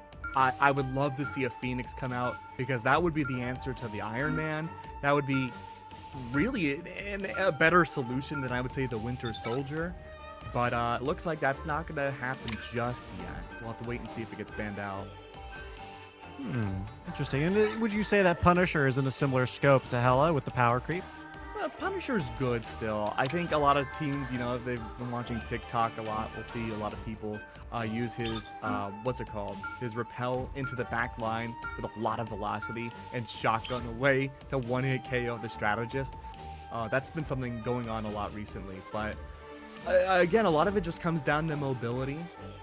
Punisher can be really good, but you're really, okay, I guess we won't be seeing him on one side, but you're really just fishing for his ultimate each time you play him. I see. And it can be a damaging one to be sure, and I believe if the balancing has gone and remained as intended, he would have still been able to power through a lot of those key strategist ults. And speaking of strategist ults, right, we saw Logan Dagger and Invisible Woman both banned out in the last series, and now both were protected by the side of Villa Park this time around. Yeah, that's going to be devastating for Sunny Hills. I'm sorry, well... yeah, it's going to hurt a little bit because you have the Magneto ban, but you do have the Protect on the Cloak and Dagger and the Invis Woman, so it's good that you can bring out those strategists, but it's also a little devastating, I should say, for Villa Park side because Sunny Hills could also bring them out too, but there's no way for you to shut down those ultimates outside of, say, an Iron Man. That was a big reason why we saw Swanky bring it out early on. He was countered by the Magneto Meteor M, which made sure that he couldn't, destroy Eternal Bond or Invisible Boundary. But that's the part of what makes Marvel Rivals so cool, is that there's a lot of small micro interactions like that. Isn't the love amazing? Yeah, it definitely leads into a rock, paper, scissors dynamic, and is entirely based on game knowledge. It goes to show that it's not, 100% mechanics. Of course, great aim will certainly take you far, but game knowledge will just put you into that top percentage. And it's ever evolving too. Every starts single in 5, half season we see 4, big balance changes, 3, new heroes 2, released. So as soon as you understand what the meta looks like, or generally how the top players are playing the game, it can just change on a dime. Okay, you're really selling me on this. I think I might need to get back into some Marvel Rivals. Okay, I'm down to queue up sometime. Now we do have the Phoenix here. Probably the best duelist in the game right now. Fast mobility, hit scan, has ways of ricocheting shots over many different players in close proximity, and the ultimate, the End Song Inferno, is like, I'm trying to think of a good way of putting it. It's a great projectile in the sky that can destroy the backline so quickly. This group is going to be providing a lot of value with the wall placement, perfect points. It's going to enable them to buy windows of time for their entire squad to heal and also separate enemies from their healers when placed properly. Yeah, and the entire team strat right now for this attack on the Lollipop side is to enable this Gru. You have the Punisher ban, which is a hard counter against Gru, and you have the double flyers, which are banned out as well. That means everyone sticking to the ground has to encounter and face up against these walls. Lady Lover for the kidnap finds a lot of value right away, though. That's going to be the Penny Parker gone. A big defensive setup essentially allows Villa Park to get this first point. Smooth moving so far, and the heals are coming through. The entirety of Sunny Hills just kind of lost in the choke point, and they can't get out. No verticality available to them either. So they take this early fight, and it seems like there is no hold. They collapse under the pressure. They're being pushed back. They're holding on for dear life. Fun Size had the ultimate for the Winter Soldier, but there's no reason to pop it. No opportunity there. Penny Parker could enable themselves with a better shield and drop some mines, but I think it's just going to be a constant onslaught that prevents them from doing so. And the Groot ult in the back pocket of Crimson is looking scary, as well as this Wolverine diving every which way. Villa Park's looking fantastic, dude. 6 ultimates set up and ready to go. Leve playing off angles allows these Vanguards to only protect the 3 strategists in the back line. Sunny Hills, they have enough damage output, but there's no way for them to safely get into the back lines without having to deal with the Wolverine. Great kidnap early on. Gambit is down. Unless there's a major change coming from the Sunny Hill side, I don't see this not being a 3-point game for Villa side. Invisible Boundaries out to counter the Eternal Bond. That's going to help out for just a few seconds. But being low on HP, that could be the Agamotto out. No, double cleanse against Sunny Hills allows everybody on this defense to fall. Well, Freak getting into the face of that Phoenix, and it's going to be an elimination there for them. The pressure is now relieved. The push continues. They're making their way to that final checkpoint, and they've bought themselves so much time into the enemy spawn. Once they get to that final point, Villa Park have earned themselves extra precious seconds to continue that fight. Wow, I can really see why. I think it was Sunny Hills that went for the Wolverine ban game 1, because Lady Wolver's nasty on him, dude. This is worthwhile to watch. The kidnaps, the isolations, the self-sacrifice, and the heals on top. Villa Park's bombs and their strategist backline for healing everybody has been so good. And it's the movement around the map as well. We're seeing Leve Lover finding these off angles to just dunk these tanks right into the team down. Tons of strange. They get healed at the very last second, but Sunny Hills having to take their eyes off of their duelists, means that those duelists have to fight under pressure as well. It is a very delicate balance being held here, and right now, Leve Lover is going to have the Wolverine ult to change the tide. Hey, look, final choke point for the attacking side. Villa Park, they had Raging Royal Flush to help out. Finally now, SSH is swapped over to the Wolverine to try to duel it out directly, and it works. Max Cedar falls, and so does the Cloak and Dagger. Upon return, we could theoretically see Portal come through without much of a downside. Could lead to an immediate Eternal Bond. Not super necessary, but on a 3-minute cooldown, Max Cedar would have to use it now, not 45 seconds. Leve Lover gets rid of their cart. SSHS player. Now Sunny Hills controls the cart. They're able to hold off the push for a little bit here as time ticks away against Villa Park. But 3 minutes and 30 seconds is a lot of time to work with. Out comes the Cloak and Dagger ult to create a healing field, but it's an insane amount of chaos. And the Groot ult comes through. The strange shield to try and block the damage, but the push returns and Villa Park save off Sunny Hills from the cart. Such great usage of Bruce's ult, the Strangling Prison, ensuring that the entire anti-dive, I should say, team tries to dive against the attackers. It's hit by the ult, cleansed immediately by the hands of Max Cedar. And now for the next retread, they're going to be met with an Agamotto early on, creating enough space. 0.23 meters left on the clock, 3 minutes on the board. It is almost impossible to win this out. And Villa Park, they've secured their 3rd point for the attack. What a smooth push out of that roster. Now they have to swap to the defense, and I'm curious to see what they have cooking in their back pocket, right? Because we saw how intense that Wolverine was in Leve Lover, right? And a lot of that comes through with just being able to zone everyone, all of those defenders off of the cart. And a similar strategy is something that, they should expect. And so what could they do to counter a Wolverine against them? Okay. Honestly, I mean, we saw some of the answers before. There could be the Penny Parker, which could be a really great dive option. Unfortunately, we saw the Penny get dove and frankly destroyed, so that didn't work out. And, you know, a lot of the times you'll see players just bring out the Namor as a really easy way of having that early utility. But if that doesn't work out, and we haven't seen the comfortability on the Namor yet, you kind of have to fight fire with 30 fire, seconds Ashton. before you We attack. need to see a Get reverse ready. dive. Ensure that Leve cannot overextend without, you know, sacrificing the protection of strategists in the backline. I like yours too. I see. So instead of trying to counteract the Leve themselves, but go for an eye for an eye situation, a mutually assured destruction. Yeah, make their dive not viable. So even if you can't directly battle counter starts in Leve, 5, dive the 4, enemy team. We're 3, seeing that as the game 2, plan with Fun Size, the Daredevil, and PM the Angela. You really need to make someone like Leve Lover just feel useless on it.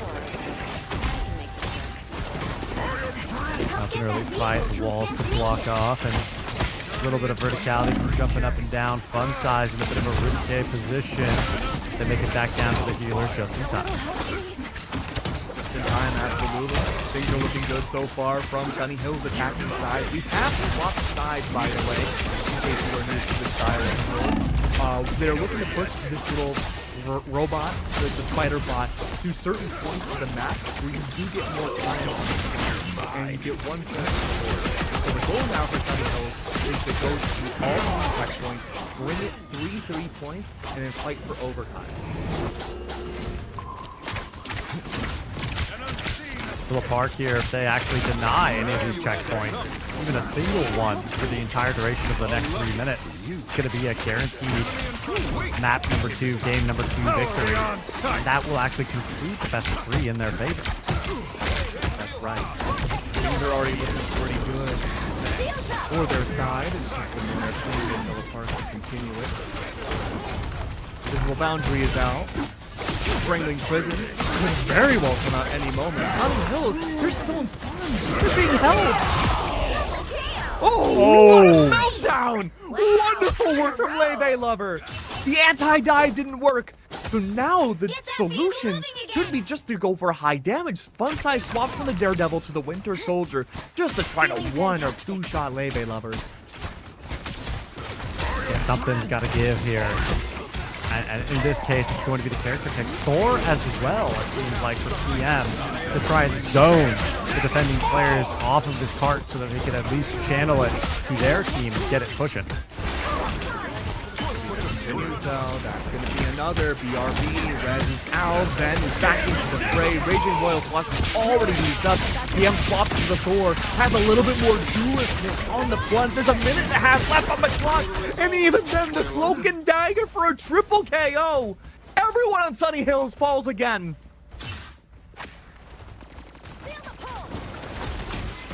Oh, and these brute walls are just devious. You're already trapped in spawn, and you still have to spend precious seconds breaking down walls that are constantly regenerating in front of the exit. Yeah, it's certainly not easy. A good solution for this would have been the Punisher, but Punisher's banned. You can't use him. You can't shoot down the walls too easy. And Leve Lover is just having the time of his life. Now, correct me if I'm wrong, Tech. I know that Doctor Strange is still up and active, but does a Moon Knight still viable here? A Moon Knight would be a pretty good option here. The problem is, though, is that his arms, which sucks in players for a lot of max damage, just get destroyed completely. I don't know what kind of position you could take with someone like Leve Lover jumping around the whole map. I hate to say it. I think you gotta go something like Spider-Man and go deep backline against the strategist to deny some of the healing for the front line. I mean, when you are this close into your spawn and the defenders are practically at the barrier, it just feels like, as an attacker, you can do the Spider-Man cheese pull. Yeah, you might have to here. There's some gaps around the spawn as well that you can pull in defenders and send them flying. That could be a good option, but Villa Park, they've got this under lock. 15 seconds left. Sunny Hills, staggered spawns, staggered pushes. Have to keep somebody on the front to enable overtime. It's not looking great at the time. The critical position at the end. Villa Park, an amazing job here. It's now OT for Sunny Hills. If they're going to fight, they have to fight now. They have this ultimate, the Cloak and Daggers to come through to enable the rest of the team to survive just a little bit longer. No, that is outright denied. Again, Lebe Lover wreaking havoc on the rest of the squad. One left now. It's going to be up to Fun Size. The invisible boundary is up, so the damage for Villa Park is null and void. Overtime timer goes down. Ooh, maybe a gasp with an attempt. There's the Raging Royal Flush. Leve Lover's there. And I really got to see their stats at the end of this game. How many elims they've had, and really how many KOs have been against them, because genuinely, I think it might have to be one. I'm just as curious as you are on these damage numbers. Let's see if we can get them up. But not first, of course, with these awesome animations. If there's something Marvel Rivals does right, it's the animation. 63 and 1, dude. For the Invisible Woman. Yeah, that's ridiculous. Leve Lover. No, okay, no, 45 no, and no. 2. I can see why Bonus got the MVP. 63, 1 KO, and then 53 assists. Yeah, no, that's pretty dang good. That is definitely some crazy numbers between both of these rosters. But Sunny Hills, yeah, it is. I mean, I have no words. I was looking at the accuracy numbers, but I had to remember for a second how Dagger works and how Cloak and Dagger work. So yeah, gonna put that one off to the side. Look, overall, I thought that was a really good series coming out from Villa. They move on forwards to the grand finals. We get to see Downey versus Warren next. And if I'm either one of these teams, I am definitely making sure that I'm watching these games to figure out how I can defeat Villa Park, because their holds and their aggressive playstyle is exactly how the top tier players of this game play it. They've studied up well, and they're ready to come for the prize, but we won't see who actually gets it or who moves forward into the championship from Semifinal 2 until we start Semifinal 2 after a short break.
Are you counting from 1 to 10?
Paralyzed.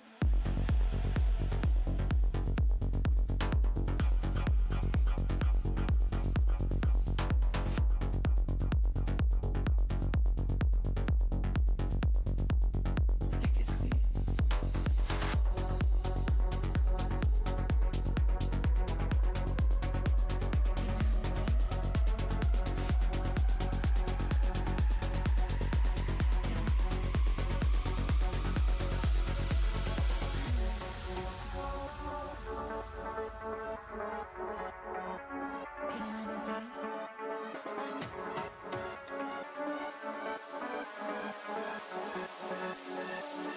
Make you paralyzed.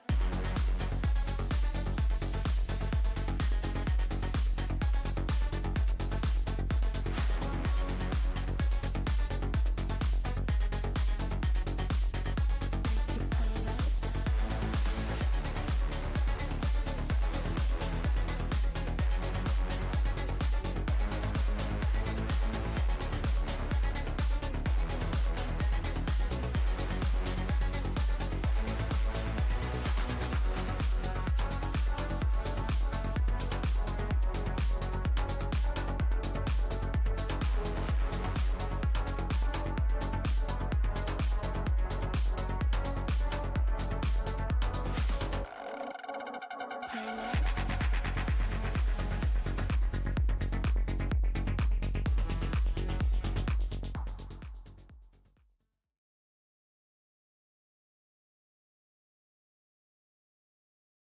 All right, and welcome back. It is the High School Invitational for the City of STEM Esports competition, and it is still Marvel Rivals. I'm still Ashcon, still joined by Keg, and we are doing Downey versus Warren after coming off the heel of Villa Park against Honey Hills, who took the game 2-0.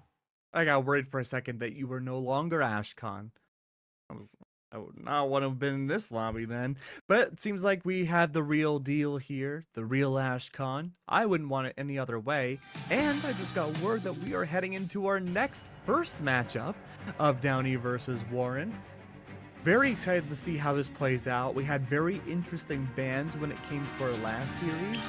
I'm wondering if we'll have similar bans coming around this time. It felt like by the second map we had a lot of good counter bans that were specific to each team. Yeah, that shows that both of the rosters prior were paying attention to what, their opponent preferred, and I think we may get to see a little bit of this. And, I am liking that we're seeing a bit of hero variety. Blade, also Bloodstone, Star-Lord, Mantis, Mr. Fantastic, just, all new. Adam Warlock as well. So, I'm looking forward to seeing some variety here, Keg. Yeah, I think this might be the meta with the most variety we've ever seen. I almost want to say in any game that we've had so far, there isn't one direct line to victory. There are some duelists, of course, that are better than others, and same with the other roles, but you can really get away with a lot of different things. Very interestingly, we have a Spider-Man reserve coming through from Warren's side. Not sure who's going to want to lock that in, but I imagine that's more of a last-second choice if, like, say, you're very desperate to get back on point. Right, he just has the most mobility in the game, and I mentioned cheese kills earlier, and I think that Spider-Man, does bring a little bit of that value. Oh, and there's the thing. Another member of the Fantastic Four reserve. So we've seen 3 out of 4. I just think the Human Torch is the only member of the Fantastic Four we haven't seen on screen today. I'd be shocked if we see Torch at all. Yeah, what's going on with him? He's just not good right now. I mean, in the next patch, he will be slightly better, but it's one of those cases where if everyone in the game is good, you're still going to be playing the heroes that are just slightly better than the others. There's just not really a reason to play Torch when you could play Iron Man, or you could play Ultron, or you could play Storm. Makes sense to me. And the other fire character in that game, Phoenix, is banned out by Warren, so denied to Downey. Who am I? Pick your hero. Can't see that Or clearly. villain. I'm not judging. Who are we looking at? That final ban from the side Rogue. of Downey. Rogue, okay. I was about to say, I don't think Black Cat is out yet, so that makes makes way more sense. It is Rogue. And Black Cat should be coming out pretty soon. But with Black Cat's release, we will be seeing some major changes to Vanguards. The way crowd control works, CCing, is going to be a lot less punishing than it is right now. So people playing the thing might not find as much value in the next few days. So Crunchy better enjoy it while it lasts. You gotta get the reps in. That makes sense. So it looks like we're starting off on a very familiar 30 map. seconds We've already before seen you it once attack. before. Get ready. And of course, boy. we're going to be capturing the point. This is so dive your heavy for idealism Warren. We refreshes saw how the great battle. Wolverine was in the last series. Multiply that by 4, really. You have Prime Kanye, who's going to be defending is Derpin always Life ugly. quite a bit, but everybody else is going to be in the back line almost exclusively. Very much keep your eyes on both Cypher and Battle Nutty. starts in They're going to 5, be the ones playing 4, the most 3, aggressive 2, playstyles. 1. Oh, yeah, All you need Iron to do is Fist. capture That's the mission definitely been a area. character that's Got it? gone through some cycles, at least from what I understand. This is a pretty good Iron Fist stage, just because you have a lot of walls you can walk on. But for the most part, he's really good. People say that he's good at backline. Sure, he's really in his prime when he's in the front line melting down the enemy vanguards. I expect Crunchy to have a very difficult time. It is going to be 3-3 coming from down his side. No duelist at all. So they're looking to prime out themselves and take a frontline ball to protect out these strategists. But early on, Crunchy is the first to fall. Tiger's there to help with the follow-up. CRB beacon underway. Crunchy back into the fray. So will Sway be straight out by that? The answer so far seems to be no. This is 3 different brawlers all at once looking to knock down Downey. Wolverine, Sway really holding on to the space here, and of course backed up by the healers, but they've lost their Captain America, so that tank is down from the side of Warren. It's okay for now, though, because they're laying claim to the point and racking up that percentage second by second. Now, keep in mind, these teams don't know what the enemy team is using for their initial rollout of heroes. So the fact that we saw triple brawlers coming out against triple vanguards, maybe not the best solution in the world. Nutty's going to swap back over to the Thor instead to give themselves some range and help with the front line. But it's going to be needed. All of Warren just got wiped out in an instant to the hands of Hulk. Still Downey maintaining this triple Vanguard setup, and I got to admit, I liked it, Keg. I was about to ask in the last series, is 2-2-2 really the split that all teams are playing? And it seems like you are still able to have a bit more variety in a game like Marvel Rivals. So that's really what I love about it. Yeah, there's so much variety here. Almost no two compositions really the same. Oftentimes, if it does happen, then still with a similar strength, but also equal weaknesses. Eternal Bond is out from both sides. There are no heroes on the board that can eliminate Cloak and Dagger mid-ultimate. If they were to be removed, that would be the entire target that is gone. Agamotto instead for both the strategists. found a very big vulnerability for the back line of Warren, but Invisible Boundary does come out just in time alongside a multitude of different ultimates. It's complete disarray, completely onto the stage. But Downey does bring out Invisible Boundary alongside Crunchy's clobbering time just in time for a full team stun. And through it all, Downey still maintains side control. Double KO. Jumped in by Hulk. Downey holding on to this point. They're getting very, very close, and they're looking good with the Monster Hulk available at a moment's notice, and it looks like Ave knows that they can zone pretty effectively with it. Oh, they come right back to the Glory's team. almost yours. Unless we see a swap to Strange now, there's at best one last attempt for Warren to get back onto the point. Better now than never, I suppose. But it takes almost 10% of the domination point. They put in the portal out, and no Doctor Strange for Warren. They just gotta go in and hope for the best. 4 forces out. Will that be enough? The answer should be yes. That Invisible Woman gone. And there's still one more strategist, but they shouldn't be alive for much longer. It is 3-3 though, so you still have to worry about Rocket. But because 2 of the critical ones are gone, there's not going to be enough heals for the Vanguards. That's Crunchy gone, soon to be Hulk. And Super Cookie, excuse me, is still alive, but I don't know where they are. That's Warren for a huge comeback. Ah, man, the Monster Hulk, because they went into that animation, they actually dropped the OT on the point. And so it now goes into Warren's favor. Downey need to respond sooner than later. That is a Hulk sunk down, ult gone and out of the way. But there is going to be an Eye of Agamotto up soon for Downey. Yeah, that Agamotto would be huge. There's no shield on Warren's side to block it out, so anyone that goes in the range of that range, or that ultimate I should say, will be hit by it. Eternal Bond is out though, so if Agamotto does come out and Derpin Life notices it right away, they can use their ult to make sure that, yeah, the stun still happens, but there will be no damage to follow up. Here it comes. Agamotto? No! Super Cookie goes for the block, still gets one! That's gonna be another strategist down. Warren are losing bodies left and right. Eternal Bond out. A game of chicken, and Super Cookie has won it. Clobbering time helps out, though. That's the first stun. That means Super Cookie can hold on to this ult and still continue to wait. Eternal Bond is out again for another portal. This could be a way to shut it down. But there is going to be Iron Fist ult brought out underway for the back line. Stalling for time. Portal is out. Invisible Boundary will help out more. This could be Warren's way of solidifying double OT. Bless me so Moves off the side, gets a little bit of a heal going. It's a fight through. Crab Downey here, just holding on to the fort as much as they can. Captured again. Warren, hold on to that point. It was looking a little bit dangerous there.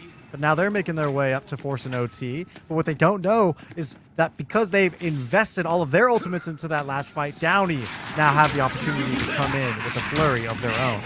Here comes Portal though. Nutty's ready for the Thor Force. Excuse me. Can the Invisible Boundary shut that down? No! Agamotto directly onto the portal. The Vanguards are littering the KO team in their favor. Hulk is reigning supreme. And the 3 of those Vanguards have completely wiped away all of Warren. OT timer dropping down. It doesn't seem like anyone from Warren will be able to touch the point fast enough. And all of that action, Keg, only spells a single point on this first game in the series. Eldritch Monument taken down by Downey. But there's still potentially 2 more segments to go. Warren are not out of the game just yet. Absolutely not out of the game yet. You said that correctly. Eldritch Monument, the one we had just seen, is so much different from Frozen Airfield and Super Soldier Factory that whoever wins this next point 30 is seconds almost before you guaranteed attack. to win Get the third. ready. Though if Warren can skirt out a win here, it's an even game for sure, but I wouldn't be surprised if the leverage goes back in Warren's favor completely. Oh, we're seeing a change in the Vanguard here for Berserker, representing Downey. I'm liking that. The Emma Frost is definitely a solid Battle choice. starts in 5, 4. Yeah, I'm very 3, curious to see how the 2, Emma's going to handle out 1. here. Just giving the team All you need some to do is range, capture the great mission area. anti-dive Got it? capabilities, something that Warren desperately needs despite going dive pretty heavy themselves. Having a second Vanguard will also help out quite a bit against the front line to protect Derpin Life in motion a lot more. But again, pressure's out for these double melees. Made it this far. make it to semifinals utilizing the same playstyle, they're going to have to find a way to make sure it keeps on working or counter-adapt completely to their style. Iron Fist jumping around just as much as the thing. And he's good for 4. Oh, that's just the Fantastic Four. Yep, there it is. A wipe on Warren and Downey are looking to take map number 2 very, very early on. They racked up some great percentages. They're looking to have all the tools in their tool belt, but Derpin Life will have that cloak and dagger up as soon as Warren wants to step onto the field. And look, it's important for all domination matches, but especially so on Hell's Heaven. If you don't win that first fight or that first capture, incredibly hard to get back into it. There could be an attempt though. It's not like it's impossible, but all the old belt of Warren has to be used now. Double Eternal Bond underway, and even then, Resurrected out. No time for an invisible boundary just yet. And Warren is trying to make a name for themselves, but that percentage is still going up for Downey, and they show no signs of slowing down. Gosh, Warren here trying to fight as hard as they can. Sway getting deep into it. They're able to pick up one of those strategists, and they're chasing him down. It's a cloak and dagger that finally drops. The Rizzler falls, and it's the rest of the squad trying to get back together, gather up the numbers as Downey loses the point for the first time this match. Warren trying to secure up that space. Make sure it takes longer for Downey to get back forward. Holt tries to break ranks and break apart the mid to back line. It seems to work pretty well. We haven't seen a whole lot of her. Psionic Seduction's only at 45%. So it'll take a minute before her ult comes underway, but the stun. Double over out though from Warren's side to clean out that space. All the while though, Cypher the 1v1 these strategists is finding value in denying healing potential to the rest of Downey. All the while Sway is taking other 1v1s to break apart Downey if he can. But Warren is still holding on to this point, and they're just about ready to take the lead. Yeah, this strategy by Warren to have attacks on 2 fronts between Cypher and Sway seems to be effective as Downey's strategies begin to fall. Once again, Rizzler on the cloak and dagger has disappeared, and Invisible Woman is struggling to find the connection to the rest of the squad. That Hulk for the side of Downey is finally getting healed. It took a long time to get connected with the Rocket, who's trying to bounce those healing rolls as often as they can, but it's just not working for Downey right now because Warren continued to charge up this point. Working pretty well, Warren. They're just jumping around everywhere. And without a duelist to your name, Downey having such a hard time with their target priority and figuring out who they need to take down first. It's a flurry all over the point. And nobody's finding any value on Downey's side. They could try to use ultimates here to break it apart. But of course, you have the command grab that shut down the Hulk. As big of a monster as he is, as big as we can see the Agamotto. Let's wipe out the majority of Warren. Sway and Cypher stay alive for just a few moments. Cypher falls to the wayside though, and because Sway did not get KO'd up until now, the team is staggered. We'll have to wait a little while before they can all push in as a team. Maybe we'll see Portal? I doubt it though. Important to note that Sway's Wolverine ult is back and ready. That's going to be a great opportunity to use alongside Warren's Invisible Royal Ultimate.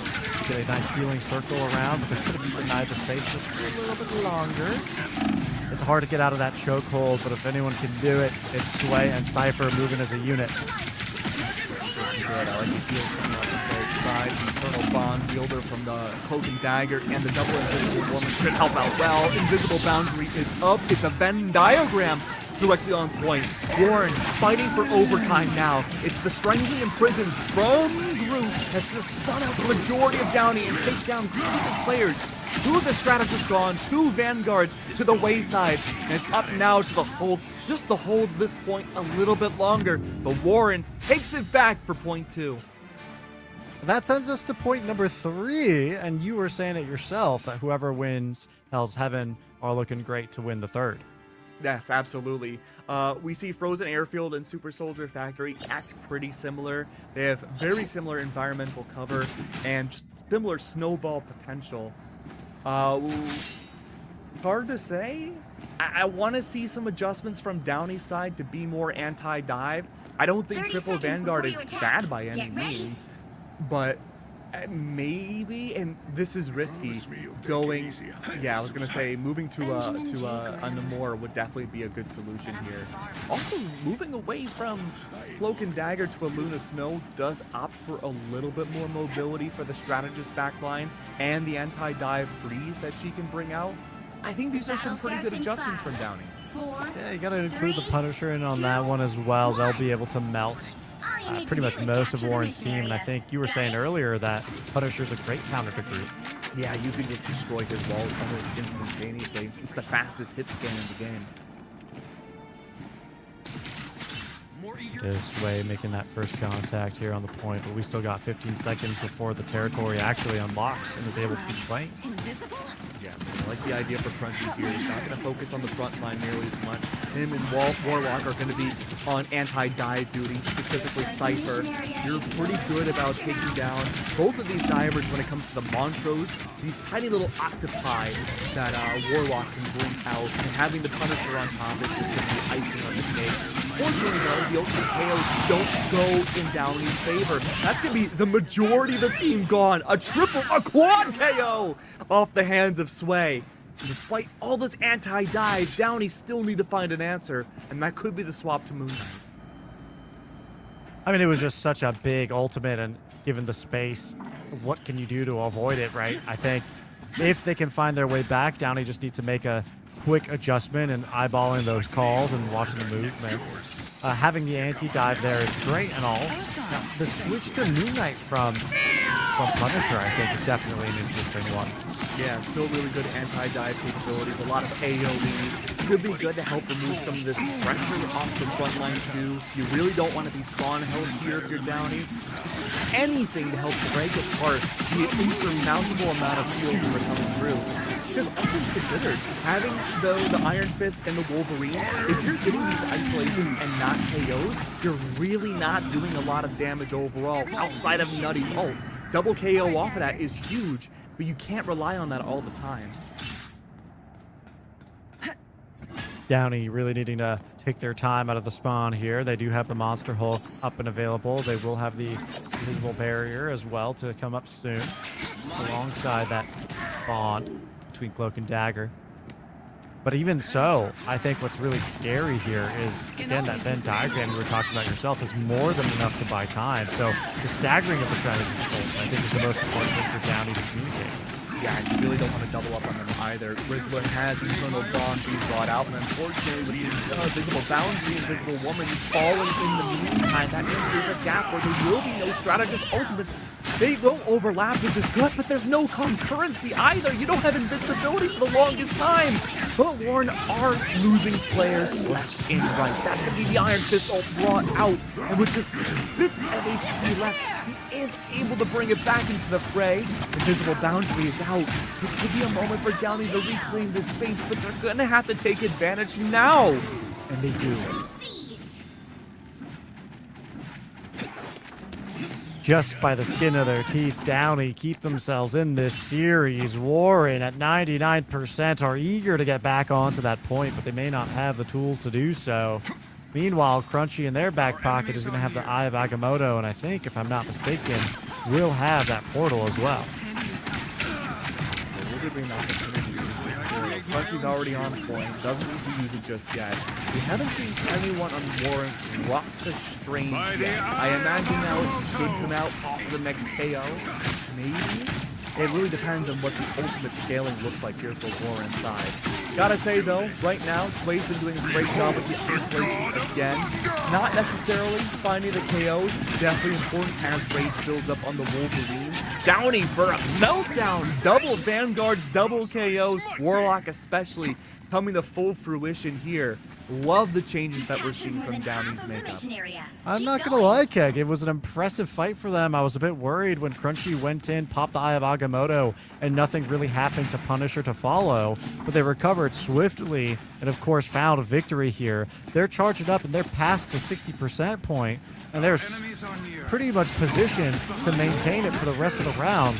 But we do have to look at Warren's ultimate. Absolutely. Warren's ult cycling is going to be the most important factor for them now. If they can keep all of it going and fight against overtime, reclaim it once more, they should be good. Serpent Life is going to help with that Eternal Bond, create that space, make no safe ground for Downey whatsoever. Has it been reclaimed? Overtime's going down. No chance of a portal yet. And Crunchy tries to leap onto the stage, unable to reach it from the kidnap of Wolverine. And through the skin of their teeth, that's Warren taking game one. That was an impressive string of maps by both teams. So back and forth felt rather even to me, Keg. And I really want to compliment both rosters for having a willingness to adapt their player choices, their character choices to fit the situation. Yeah, I completely agree. The fact that we saw Warren stick to their own intuition, remain on the Wolverine and the Iron Fist, when the odds really didn't seem in their favor. They forced out a Moon Knight / Punisher and a Namor combo, which could be a KO sentence for the majority of divers. They said, nah, we got this. We know for sure that we have what it takes. And they did. They won it out, even if it was incredibly close. That they did. And I do want to highlight Sway's performance in particular over the course of that series. That was a lot of damage, and I think also from the macro strategy contributed a lot on that Wolverine. Absolutely. And the fact that we saw a lot of adaptations come through from Downey does make me a little worried. I'm happy that their hero pool is deep. It's what you want to see. But the fact that they couldn't find an anti-dive option, frankly, on a very snowball-heavy map, like if you don't win that first fight, it is pretty hard to get back. I will give that to Downey. But as we go to a different mode, it should be easier to deal with the dive. But if they're not able to for the first fight, then I'd be very worried about Downey going forwards in the semis. We'll see if those predictions come true. We'll see what adjustments are to be made. We'll catch it all after a short break.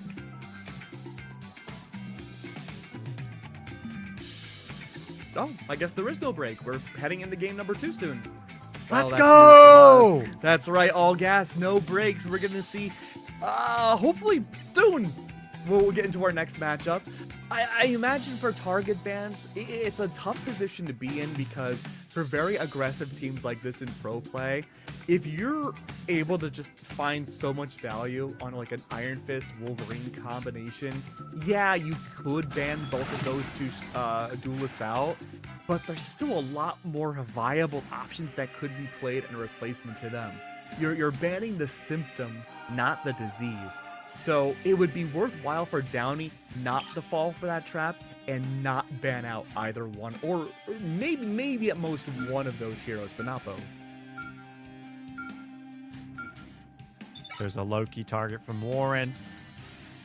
That's going to deny it.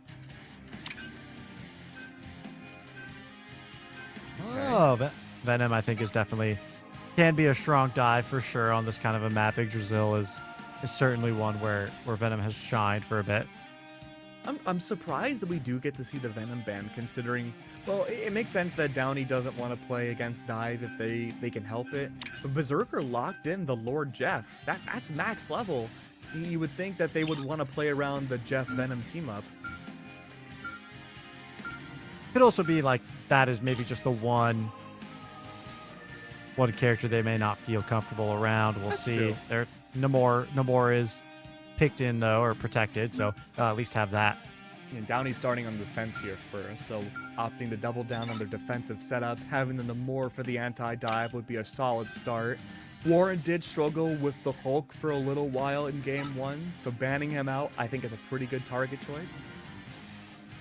I'm wondering if there's an option for a Penny here for the side of Downey. Penny's really only viable defensively on this first point. I don't think it's worth the reserve, but I do think you're right that we will see her at least early on. There we go. Doctor Strange protected. Okay. Okay, so far, nothing too wild about these bans and reserves. I think they're pretty good target focuses. Spider-Man reserve from Warren is a choice. They must be expecting an Iron Fist ban here for the last one. And Adam Warlock banned out as well. That's going to mean no mid-match resurrections. And Gambit. Okay, that makes a lot more sense. You'll need a top-notch team to win this one. Thor. I think Thor is definitely a great tank for some of these modes, especially for Convoy in particular, where the area that you need to protect is much smaller and you can just shove everyone off. There's no way we're gonna see a Blade being brought out, right? So this is someone I'm actually not as familiar with, so give me a little bit of a rundown here. Blade's not that great. I'll say that. Oh, yeah? Yeah, Blade has one of the lowest pick rates in the entire game. Like, in theory, his kit is amazing. You have anti-heal, you have great melee capabilities. He kind of feels like a prototype version of Deadpool. Like, anything Deadpool Blade can do, it really feels like Blade can just Deadpool can do better, excuse me. So I imagine this probably won't last very long outside of the initial You're fight. underestimating my light. That's okay. We just got word from Tom. The players heard you call out Blade, and the team is laughing. Yeah. Well, let's see what you can do with Blade. I want to see this. I think Blade, Black Panther, Deadpool could be a gnarly combo. Battle starts It's in just 5, this is going to be a miserable time for Downey if they can't make the penny 1. work.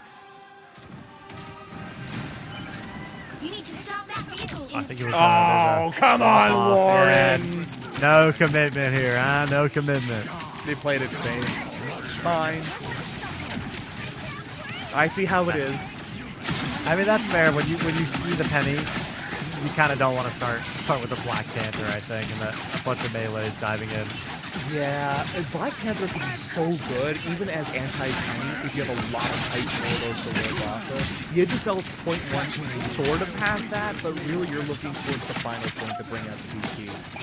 Well, Penny's down and out anyways, and it looks like a quick swap to Thor in the meantime, and Warren are already halfway to this first point. Off the back of this Winter Soldier, Cypher opting to change play styles, and Downey forced down the corridor. This is the perfect place to be when you're Winter Soldier. You're loving getting all this damage. Oh, speaking of which, though, Winter Soldier was so strong when this game first came out. So good that Elsa is the best duelist in the game by far. Phoenix comes decently close, but anything any duelist in this game can do, it's Elsa that can dominate at it. I'm surprised we didn't see her a lot in game one. I don't think she was banned on either side. Her racking up a very quick ability to bring out Apex Predator, the Large but dismantle the entirety of Warren's attacks. We did see, though, early on, Meteor M try to go up against some Colonel Bond. That didn't work out well. But luckily, Kraken Impact goes again! Melting down the entirety of Downey's defense. They hit a checkpoint. Now might be Winter the time to Soldier, stop they can that smell someone on the flank, and they're looking for the chase down. They're creating a lot of space in front of the cart for the rest of the squad to bring it through and pass that first checkpoint. And Downey are scrambling to make their way to a defense. And there we go. I like this change from Downey's side. Having the Phoenix have the Elsa Bloodstone really help out. This Apex Predator needs to eliminate the Vanguard from the front line. There's no other choice. Wolverine diving in silence, has the ult available when necessary. I think Warren are still armed and equipped for a good fight here. Elsa Bloodstone with the ultimate of her own. To the backline, you see that Rizzler is trying to stay alive. There it is, the Wolverine ult to scramble and find a strategist. It's absolute chaos in the middle of this fight, and Sway is just finding target after target to push away the entirety of the Downey roster. It was just Rizzler and Warlock who got to back away with their lives. Everyone else had fallen, and it looks like checkpoint number 2 goes the way of Warren. You really have to think now how you can get past Sway. We saw him and Cypher be a menace back when Hell's Heaven, but the fact of the matter is that even though you only have one melee this time around, Sway is so good about dismantling all the chaos coming out from Downey's defense. Theoretically, Downey's defensive composition is really good. They don't have shields. They're playing for melee. They are attempting to hunt down Sway as much as they can. It's just found everywhere. I think this is a very difficult position to be in if you're Downey. You don't have any shields to deal with all the constant projectiles flying your way between Thing and Thor. I feel like it's going to be a struggle to reduce the amount of damage you're taking. And sure, you might have Invisible Woman as well as Cloak and Dagger, but I just don't feel like the heal output is going to be consistent with all of this terrain in the way. I hate to break it to outcome. This is the best healing output you can have in the game. There's really no other alternatives. You have to find a way just to break the front line and deny Sway. But Sway's gonna get countered.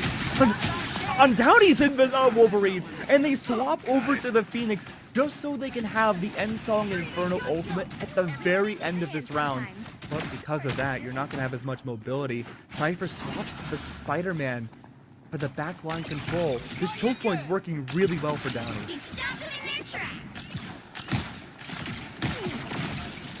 Country just enjoying the ability to... Oh, and just as the words leave my mouth, they get Spider-Man pulled by Cypher. And that was a very scary position to be in. They do have the Iron Man ult to respond, but first they want to do some damage to pepper it in. They have to wait for Durban Life to go to that goal as well. There you go. Plenty of ultimates underway now. Both Pulse Cannon and Infernal Bond brought out at once. It's literally the best case scenario for Warren. Had Nutty found any impact there, that would have been gigantic and game-changing. By the way, 3.5 minutes on the clock, and there's not a lot of space for these attackers to go. This is a fantastic spot, no matter what, for Warren to make adjustments. Johnny moving in with the Frost to find those fights, and Cypher is close by, of course, ready to isolate these players. And Amor is forced into the sky, but they're immediately gotten rid of. It's now numbers in the favor of Warren in a 4 versus 6. And those numbers continue to dwindle. Down goes the Strategist, down goes Warlock on the Thor. The Rizzler is next, and so too was their Iron Man. Warren is just taking inch by inch, meter by meter, and they're just to the point. Cypher is doing such a great job on this Spider-Man, utilizing the same exact playstyle he had back on Hell's Heaven with the Iron Fist. This time, though, he specifically catered to counter Iron Man. Spider-Man is such a good anti-flyer. You can grapple onto all the flyers, and when you're that close, there's really no fast DPS option for a flyer to attack him that quick. It's essentially a KO sentence. Struggle to be sure. The adaptation this time around looked like, there we go, Ultron.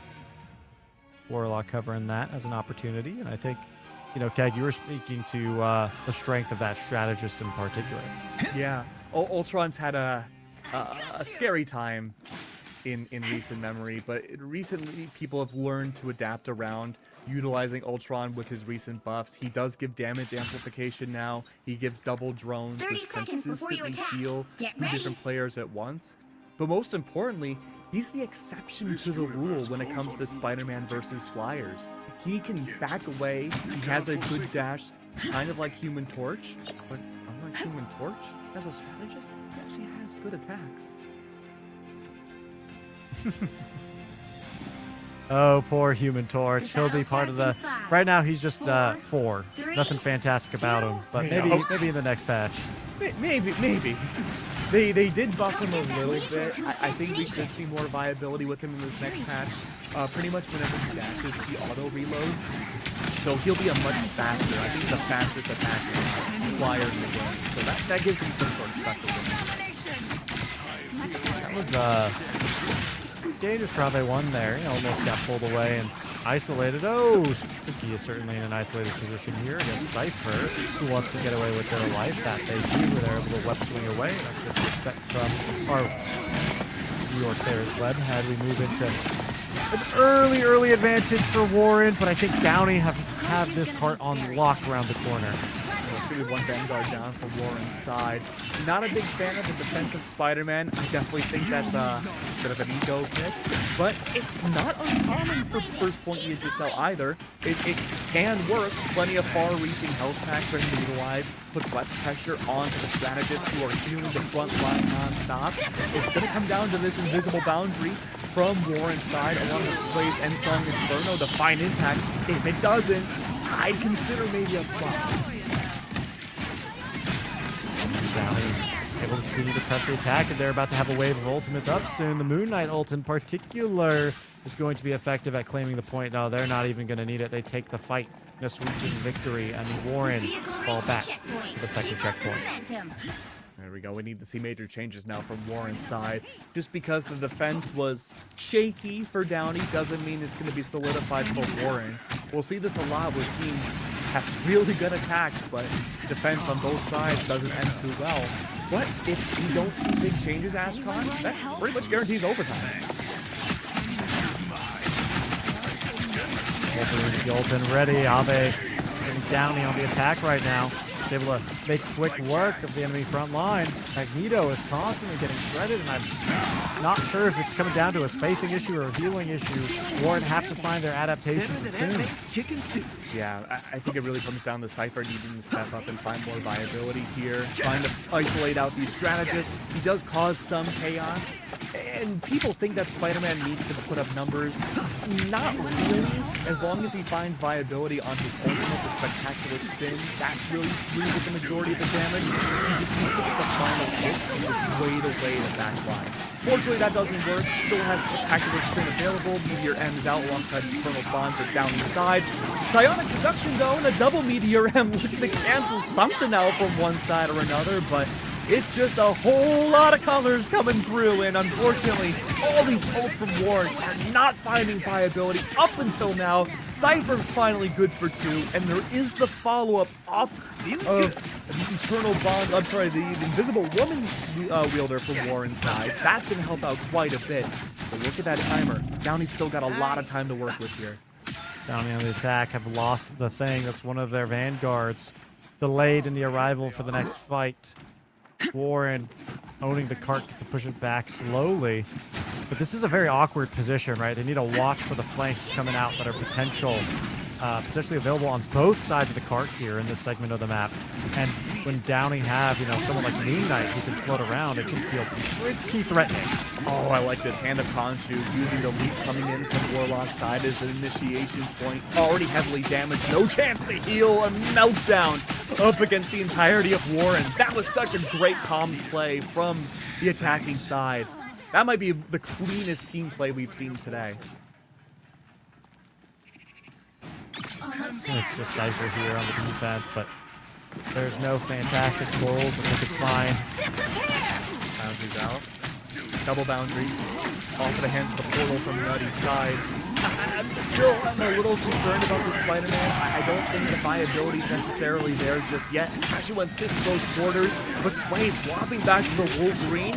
Yes, please. This is a fantastic spot for him. Oh my! A triple KO! Oh, Spider-Man swinging around. Trying to find their spacing. Warren looking to regroup here to maybe stop the push. No, that cart is already guaranteed. 3 minutes still remaining on the clock in the favor of Downey. They're buying themselves time, and this is looking to be an OT for now.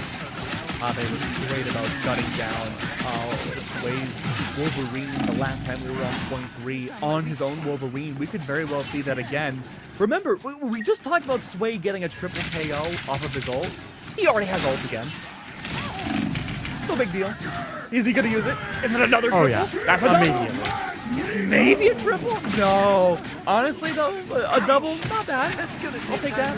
Spectacular spin could very well be a possibility here for Cypher as well. Not needed. You can hold on to it. Takes down another strategist in the process. This is such a great point for Spidey, though. Everything is so close quarters that as long as they position themselves vertically above everyone, that spectacular spin should be able to deal all the damage that it needs to. We'll see the Black Panther again. Now, there it is. Psionic Seduction. Interrupted. The fight is breaking through. So many stuns everywhere. Rizzler brings out Eternal Bond. As soon as his ultimate ends, I have no doubt spectacular spins from Spidey will be procced out and try to find at least some trades. After the Invisible Woman gone, no boundary just yet. But because we're seeing Berserker 67%, that's the time to bring up the ult. That's one for Cypher. Rizzler's gone. And Berserker has still time to bring back that ultimate. This is a really good gap for Warren to take advantage of with 1:45 left. Oh, okay. We see the Wolverine get tossed, picked up by the thing, and they're going for an attack together right outside the barrier. And it feels like Downey, even though they're trying to push as hard as they can, have finally been caught in the net that Warren has assembled. The invisible barrier is certainly going to help to buy time in that matter as well. Viper swaps to the Iron Fist and Prime also away from the Emma. Now on the cap, it's all brawls right up ahead. Double brawls from Downey too. Super Cookies back on the Magic. This is the exact inverse of what happened when the sides were swapped. I can imagine now it could be a similar result. Have again removes Captain America from the equation. But can it be solved here? A minute left on the clock now. The lead portal was used. There should be time for Warren. By the time overtime strikes to use it again, Dorn has one shot at it. Oh, they're just swiping away at that Magneto, and Habe is able to find them. Warren, first Vanguard, goes down. Prime Kanye as well. That's Emma Frost in the grave. It's all but the duelists. It seems like Sharpen Life will at least try to be able to make it on, and Cypher has to stall for the few seconds that they can survive, but I don't know if it'll be long enough. It's just a few meters here. They make it, but they're down a body. They lose a strategist right away. That is not the spot Warren wants to be in. But they're so close. Up close and personal. They have to wait out Derp to get their ultimate. 90%. An Eternal Bond could stall for enough time. Guaranteed overtime, especially with Rizzler gone. Super Cookie the same. Warlock's forced to go for Portal. That's one less player gone. Derp brings it out. Overtime guaranteed. Portal drop down is going to be huge. But can they shut it down? Crunchy is not close to Meteor M. It's a battle of waiting out the Eternal Bond, making sure that you do not fall if you're on Downey's side. They are meters away, not even centimeters from taking this to overtime. But Eternal Bond is out. That carpet all but guarantees that we should have 3 points for each side. 3 players are gone now for Warren. The others full HP except for Sway. Bringing out Iron Fist ult yet again. It's a flurry everywhere. Go for the squishies. The strategist in the back. The Magneto's there for the protect. Making sure that no one could go down quite literally without a fight. And everyone on Downey, if they can stall for the time, maybe they don't even need to. They guarantee 3 before they make it back to the point. 3, 2, What an intense final moment in the OT there, Keg, and you described it perfectly as it being in the win condition for both teams to wait out you'll need a for the top-notch bond. team to win And this. I think that, it just happened to be I want to say coincidence that one of the teams had to spend it first there. And of course, we move into game number 3 because of that, or I should say segment number 3 of map number 2, because now these two teams have to fight each other again with switching sides. That's right, Warren on the defense still. Obviously, we don't want to just highlight specific players. I just really hope Cypher stays on the Iron Fist. I personally am just not a fan of defensive Spider-Man here. I see the vision. It's not like out of this world to do it, but I think just the way Downey have been playing, Cypher found so much value out of that 30 Iron Fist seconds at the before end you of point attack. 3, Get that ready. sticking to it could definitely be a game changer. We have missed you on Krakoa alone. I mean, I hear you loud and clear, but it seems like the adaptation, as opposed to Spider-Man, is coming into sway. Yeah, that's interesting. The They battle must be starts in expecting some 5, sort of very aggressive 4, defense. And 3, for overtime, it makes 2, sense too. The 1. way it works is that Downey's going to have a minute on the clock. Come get that And vehicle realistically, to they have to destination. push the convoy as far as they can. And whatever distance they go for, Warren has to match it. If they don't under owner pack, then Downey's the winner. Anyone willing to help? Spider-Man going in deep, trying to help to protect the strategists. And they are able to find an elimination there against the Magic. They keep it nice. They have a nice Hawkeye on the top of the battlefield, a solid top-down view to make sure that the flow of battle is always in their favor. I guess we could at least give them that. I think having the Cypher and Sway going for fighting the more combo is a really good answer to keeping Spidey here. You have the chip damage on the Monstros. You have a lot of big latent damage being brought out by the left click of Sway. Spidey's there for the backflying chaos as well. No matter what, each player on Downey's good at taking damage. That's what you need. Great kidnap off the hands of Have. Doesn't go as far as I initially thought it would, but it was enough to help kind of break the barrier. He is fully active. He's Downey on the attack. He's trying to make as much space as possible with the Eternal Bond there. Rizzler goes down quick, and so too does the healing ultimate. That means that trail disappears. And so Warren are feeling pretty solid in their invisible barrier. Looking good for Cypher, another KO. Absolutely necessary to keep the line stopping on Warren's side. OT, that yellow line, slowly dwindling down. I think that's it. No time for a portal. Now when Warren swaps sides, they don't really have to go too far. 3, 2, Yeah, they have so much extra time, right? Because it carries over based on how well you did in the primary phase of the game. That's right, and we saw a pretty nice walk from Warren's side. So they're going to have almost 4 minutes on the clock here for overtime. That's incredibly tough for Downey to deal with. Oh, there's a Hella I spy. That's interesting. We don't see Hella a whole lot anymore outside of the Hella Namor team up. That's going to enable a third Monstro to come out off the KO of an enemy player. I don't know if that's worth bringing out Hella here, just given how aggressive Warren has been. But because it looks like, no, we're sticking with double strategist here for Warren's side. It could be good for maybe, it doesn't even matter now. We don't have the Hella anymore. I was going to say it might be good to 30 off seconds angle and before get some you quick attack. headshots, Get but ready. nope. Instead, we're going to play it safe with a huge Vanguard lineup.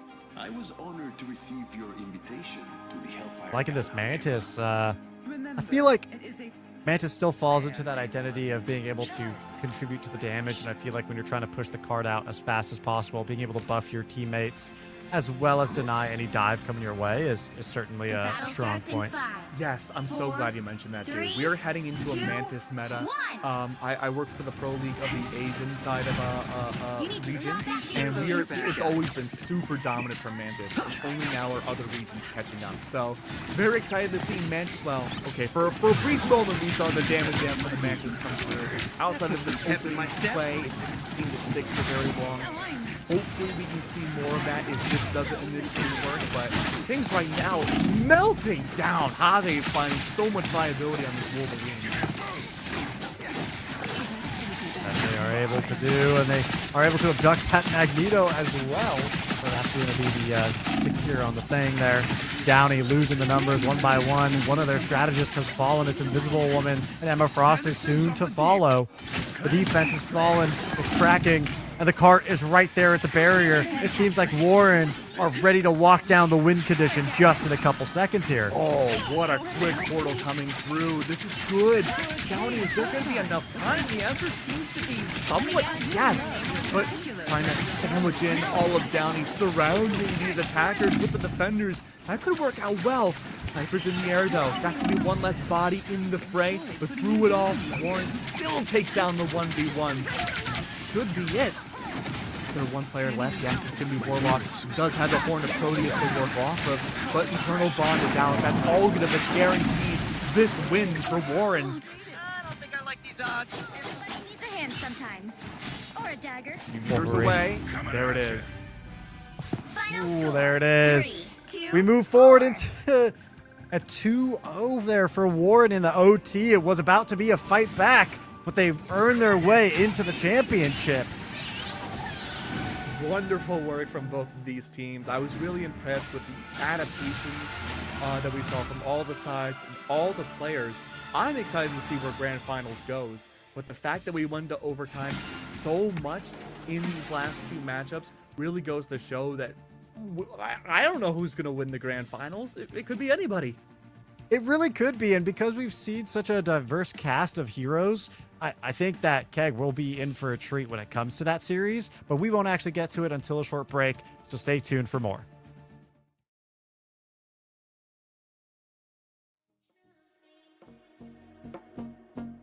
Easier now. Feel it should be easier now.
Welcome, City of STEM. It's the grand finals for Marvel Rivals when it comes to our high school students to see who can be the winner, who gets a lollipop, a trophy, and quite a bit of cash for GameStop. My name is Keg, and I'm joined by Ashcon again, and we get to see who the winners could be. But first, we have an introduction.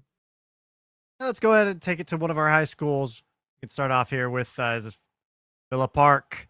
We'll have Kyla Dixon, Anthony Sanchez, Oliver Palicio Ayala, Luis Malvez, Jaden Silva, Jack Levinson Snell, John Ariano, and Elijah Acevedo. And moving on over to the Warren High School side, it looks like we'll have Diego Herrera, Brian Gonzalez, Frank Urzua, Angel Nunez, Riku Estrada, Xavier Real, and Aaron Serrano. Both of these teams have played excellently so far. I really can't wait to see what kind of adaptations will come through from this first game. Remember, both these teams have played very aggressively in their matchups. We will be starting on domination again. We just got word that we're starting with map 1 very, very soon. So hopefully, I'm sure both these teams were watching, and it should come down to the bands to see what kind of counterplays we should be immediately starting off with. I mean, one of the important points that we were talking about, Keg, was the pretty diverse rosters that we were saying with regards to the character pick. So exactly correct that we want to get into the bans and specifically the protects as well. I think what a team is aiming to reserve gives a strong indication as to their preference of play. That's a very good point, Ashcon. We saw a lot of reserves early on that indicate whether teams wanted to dive or play for anti-dive. And early on, having the immediate Wolverine ban tells me that Villa Park was absolutely watching the last series. They saw how powerful Swaysack was on Wolverine and said, nah, we're just going to get rid of that right away. And there it is with the Spider-Man Protect in response, right? And that's something that you'd really expect out of Warren, especially for Cypher. And that has been their hero of preference. Yep, there we go. Spider-Man Protect. Always good to see for domination. Maybe some expectations that a Doctor Strange could be banned out. Namor being also a reserve. Warren has been telegraphing how they want to play thus far with how dive heavy they like to be. So I think the Namor is very, really sufficient to be brought out here. This last reserve, really Warren can bring out whatever they want. They choose to bring out Groot, and that makes me think this final ban's Punisher. No, a Gambit. So the Punisher's going to be let through. That could be a major problem for Warren if they're not careful. We'll see how Villa Park want to respond in kind here. Got plenty of time to think about it as well. Ah, there it is. So you couldn't take away the Spider-Man because that was Pick your protected. hero. But ensuring that the Iron I'm Fist not stays off the judging. board, I think that is a pretty smart choice. It is. I don't know if I necessarily agree with it, because just because you get rid of one of Warren's more niche playstyles doesn't mean they don't have anything else in their arsenal. You've just allowed all the top heroes to go through for Warren. So yes, they do have a Spider-Man, and that's good, but you have an Elsa, you have a Psylocke, a Namor. Expectations could also be like a Loki for the backlines. There's a lot Warren has to play with. They do have a lot to play with, and they do have some strong heroes to choose from. But, Keg, they opt for the Human Torch. Yes, I see the torch. 30 seconds before you attack. We'll see. Get We'll ready. see if that gets played out. Yeah, Okay. yeah, that's All right, what I yeah, thought. there we go. We deal with the light can't to solve fool our me. problems. They're gonna swap the torch. Ready to start now. Yeah, we got you baited. I'll take a cosmic clash over. But fighting the Angela vampires. being brought out here is interesting. I'm not 100% for it. I see the idea when it comes to Celestial Husk. The battle You just want starts to in again 5, isolate the back line if 4, you can. Take 3, 1v1s. 2, Not very 1. far different from how All you need to do we've is seen capture Sway this and area. others play Got it? before. I think this is a much safer choice from Warren's side, given that they've banned out two of what I assume are their most confident brawlers. Push crop from the back line here. Pressing forward. Tandy needs help. Mary doesn't unlock for a good bit now. Still got a couple of seconds, but the first to lay claim is Villa Park. Trying to maintain that zone. And their root walls here for Nutty is actually going to win Warren some space inch by inch. And we saw an opportunity early on at Villa Park to play out the Ultron that could have evaded away from the group walls. Might not be necessary though. Warren are losing bodies left and right. The Vanguards still alive, but the mid to back line are gone. That's a very scary sign for this initial fight. These Vanguards have to protect the people who don't have as much HP. Appreciate the boost. Oh, now we move to Cloak. No worries. We're able I got to your get rid of that training, group. fantastic. It's going to be Nutty for the side of Warren, a Vanguard down. It's Villa who get to lay claim to this point first. They've also farmed up a decent way to those ultimates, and I think between Magic and Moon Knight, they're going to have some pretty decent answers for Nutty Briefs, who's alone on Groot. I mean, they do have the Emma Frost, but even she doesn't have anything to get rid of those onks.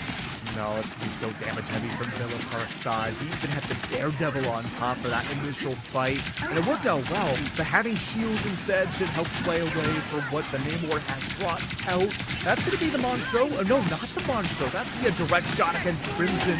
Things are looking still fantastic for Villa Park to take this initial point. Cypher swapped with the Spider-Man though. He's gonna try to rack up for this spectacular spin sooner rather than later. But right now, the ult economy is looking pretty sound for Villa Park, waiting for this next push in. That's being Strangling Prison brought out by Nutty. Does find at least one tail early on, but the trade for the Spider-Man might not necessarily be worth it. If anything, now Crop being the only strategy available to enable an early Eternal Bond. There it is, directly onto the point, and that's going to guarantee Villa Park at least 70%. Durpin Life has also dropped theirs as well in an attempt to match it. But again, that the timer is still going to go up in Villa Park's favor. And then to boot, they're going to have the hand of Khonshu on Crimson. As right-handed Khonshu is out now for that next team fight.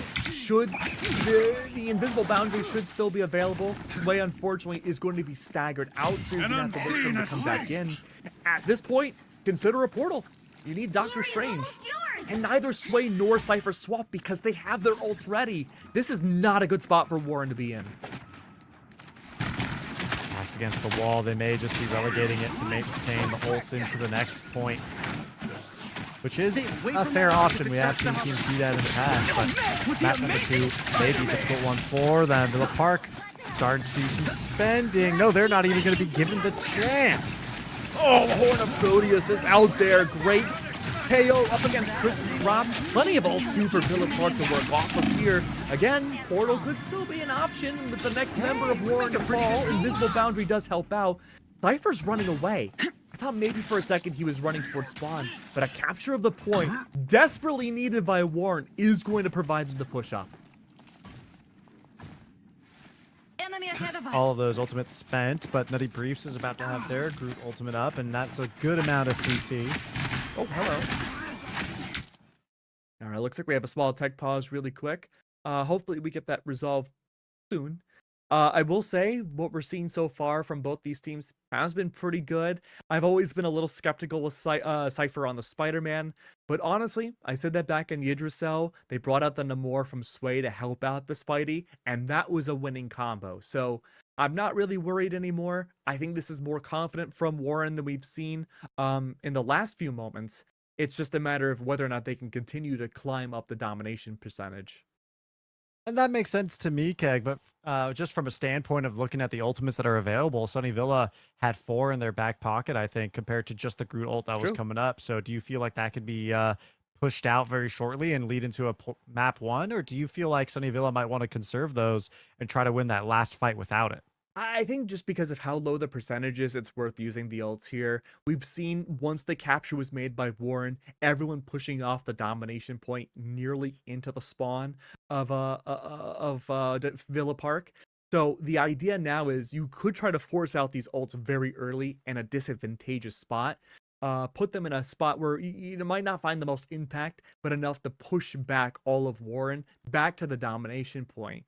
You know, it's a give or take. You really don't have many options at this point other than using them. Understood. Yeah, and I would say that map point is about as much as you invest into it, right? If it was worth full 4 ultimates, then you needed to use 4 ultimates, and it is what Yeah. it is. I mean, luckily, the even though there's a 20% reduction across the board now globally for ults being racked up, I still really enjoy, or I'm sorry, it's still very fast and enjoy how quick you can get these ults back up. So even if this doesn't work for the initial push, the percentage of the domination point for Warren is still low enough that you're probably good for at least 1 or 2 more ult cycles. And that makes sense to me. And we talked about this earlier in the first series, especially when it came to seeing Loki so much. But now that presence has dropped significantly between these two teams. And so do you think that's because they feel, I mean, could this be a comfortability issue that, they don't want to pilot Loki? Do you feel that, many people are just way more comfortable as strategists on the very basic Cloak and Dagger and Invisible Woman? What do you think is the direction going I on? think it's a little bit of the comfortability of just having the Cloak and Dagger and the Invisible Woman just for consistent healing output. Both of them are pretty good at finding damage too. The Loki's really good about peeling ultimates away, but remember, for Villa Park, the team that does rock the Loki more, that's banned out. They're not going to be able to use it. You're going to have to default to the strategist comp that a lot of people like to resort to. That's going to be a quick KO coming out from Warren's side. Looks like there was briefly a recapture from Villa Park. Warren has taken it back, but it looked like maybe for a second the consideration for Max Cedar was to bring out Portal. Philip Park still holding on to the eye of Agamotto, Halfway point. so they can come in on the next sweep there, potentially, but they're waiting to regroup all together. The chip damage from Warren is still flying out towards Villa Park, though, so they can't move together confidently, and Crimson is actually picked off early, but at the same time, Warren are dropping like flies. It's now Cypher only left alone on that Spider-Man, and there is nothing much that they can do except attempt to swing away. Those are time. Look, that was Leve Lover waltzing into the point, getting a strangling prison, and somehow finding every member of Warren. That was unbelievable. You really couldn't ask for a better retake there from Villa's side. Celestial Codex goes in their favor. We go into the Celestial hand next. Very similar points across the board. You're not going to have the same situation as Hell's Heaven, where one point is drastically different from the other two. So I imagine Villa Park, they found their winning strategy. They're staring into our souls, Keg. They were staring into our souls. I saw that. Little did they know we're staring 30 right seconds back before you equally. attack. Get ready. But I imagine Villa Park is going to continue this streak. I am Groot. All right, blinking contest. I can read your thoughts. No need to keep our I like those conversation aviators. so basic. I need to get a pair. You We know win. me. All right. Ah. But you will. Ults are looking pretty decent too for Villa Park going to Celestial battle Hand. starts You in have the 5, Agamotto set up and 4, ready for this first 3, fight. Eternal 2, Bond could actually be used 1. pretty aggressively here. All you need to It do might is capture the mission area. maybe Got force it? out Sway's ult early, but Light and dark need honestly each other to speaking, exist. as great as Namor's kit is, dude, Horn of Proteus is kind of a throwaway. Like, you don't really have to worry about it too much. Is the knockdown not necessarily as effective? It's okay, but there's better options. I mean, I guess for Warren's kit, it's good, but I'd be more for good anyway. That does make sense. And across Moon the Knight. side. Yeah, it's found a lot of value. Yeah, this has been good for the anti-dive. Cypher and Co, they have one play style, that's what they like to go for. This point might be too big for Black Panther if the fight stays out in the open. If they go inside, I think this could work out well for Warren, but unfortunately, not even needing Agamotto. It was the Eternal Bond used aggressively to right the force back Warren into their spawn. On sight. Oh, they're sending it through. Villa Park now. All aligned, and Bonus Nips is really just looking for the angle here, and they are able to release the Dark Child relatively soon here. Hand of Conchu also back up once again, but Warren should be pretty stable with the invisible barrier coming up. Yeah, the backline should be on ult watch right now, expecting invisible boundary from Warren as they push in here. I imagine the Psionic Seduction is probably all 3, maybe 4 ults used at once. That's for coverage. 37, soon to be 40% for Villa Park. A litany of ultimates brought out at once, but somehow no invisible boundary just yet. I gotta say I'm surprised, but Warren, they make it work. That's a team wipe.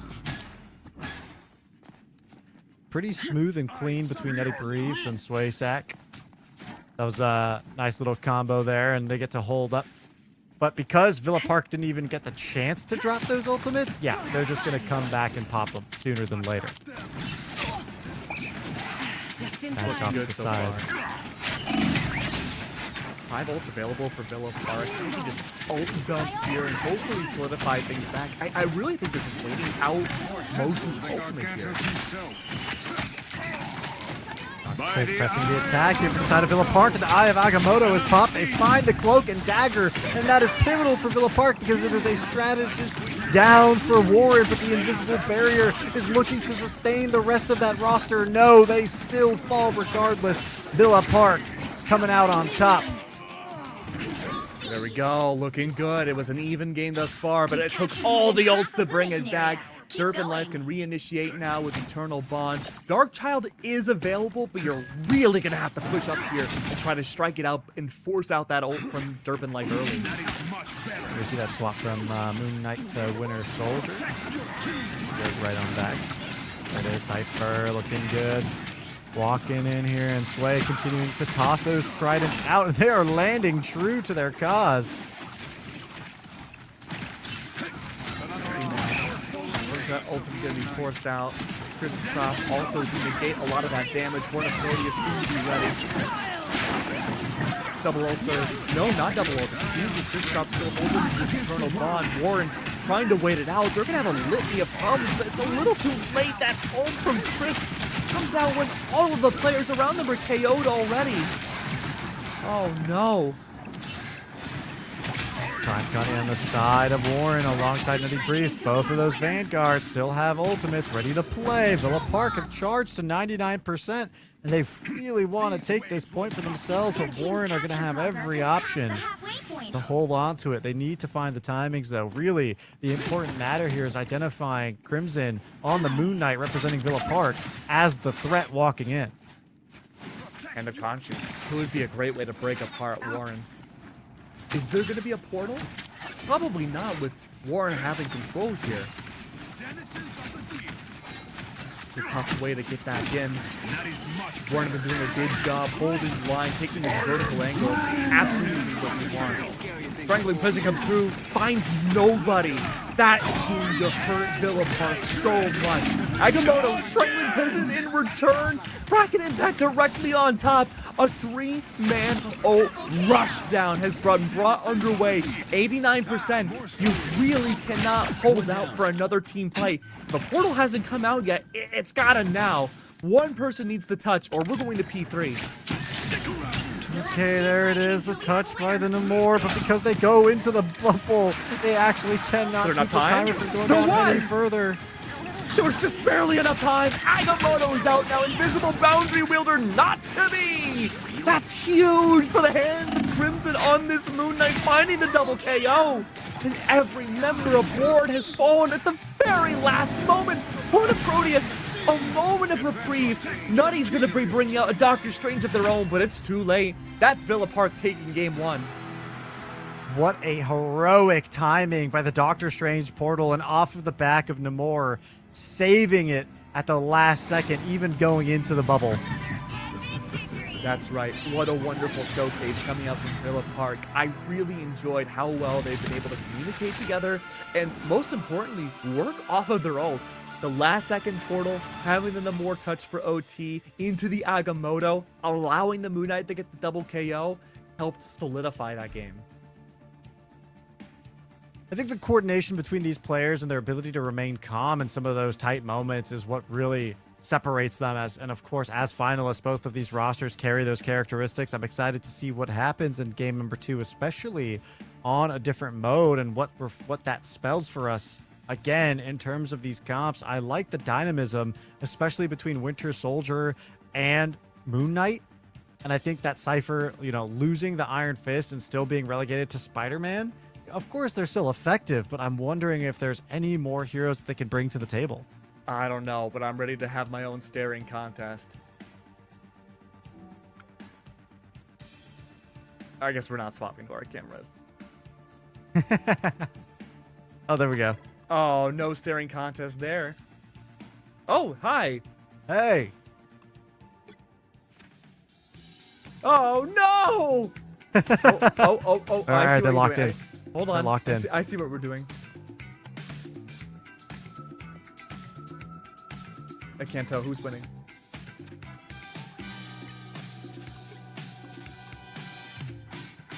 Oh, I blinked! No! No, Keg! How can we lose this? My eyes were dry! Oh no! This Oh is no! the face of failure! Casters lose once again. It's okay, Keg. It's okay. I think Is I it? blinked too. Oh, you know what would make me feel better? $100 gift card to GameStop, a trophy, Oh. a lollipop. That would be pretty good. You'd have to win the Esports Invitational for that. I You can know, do me it. and you, I think we just got to find 4 other players. I'm down. Maybe the production stack. I feel like we'd still lose, I'm not gonna lie. I think some of our production folks could probably pull it off. I don't know, you'd have me on the team. I feel like I'm the counterbalance. Loki banned out instantly, the Wolverine the same, Villa Park. I'd be feeling pretty confident if I was them right now. They may have found the winning strat by getting rid of the Wolverine. So quickly to boot. Of course, Warren don't want that Loki available to the side of Villa Park either. Magic. I can see that as well. Yeah, Magic was pretty gnarly early on. Spider-Man ban? Okay. And sure. No more protect, okay. Spider-Man ban into Namor Protect is... I like that. Okay. You're denying a lot of dive options, but you know Warren's gonna try to find a way to dive no matter what. They're gonna lock in the Iron Fist. Namor is there a you pretty go. good counter to the Fist himself. Gambit's banned out. I imagine this last ban probably some sort of Vanguard, maybe like a Magneto or something, but really it's free reign for Villa. Probably Gambit. But Groot has also been leveraged a Oh. lot, but Emma Frost is a good secondary. Okay, I could see that. You'll need a top I think the Emma was a really good counter to the Namor. As good as her shield can be, it is obviously breakable, but we have seen his Monstros and his left click get denied by it quite a bit more. So if you have a DPS stack that's not very good about consistent chip damage like Villa has been, they've been more of like just go in and get those KOs. Someone like Emma has been really strong at denying them. Understood. Oh, and this is something new for us here as well. I think looking at Curious to see Storm. Black Cat. I almost had Black Cat for a second. I don't have the rule book in front of me. I'm not sure if she's legally allowed to be played here. I haven't cast No. the Black Cat yet. Get ready. I don't believe she would be for this tournament. Okay. Hulk. Storm is really good for this for Storm defensively. She does have small damage amplification herself. It's not on the same level as Mantis or Ultron or Gambit, but it's certainly there, and it can be a great way to dissuade crosshairs and not just be a direct line of sight for the defending The team. battle No, I'm starts sorry, in attacking 5, team here. 4, 3, 2, 1.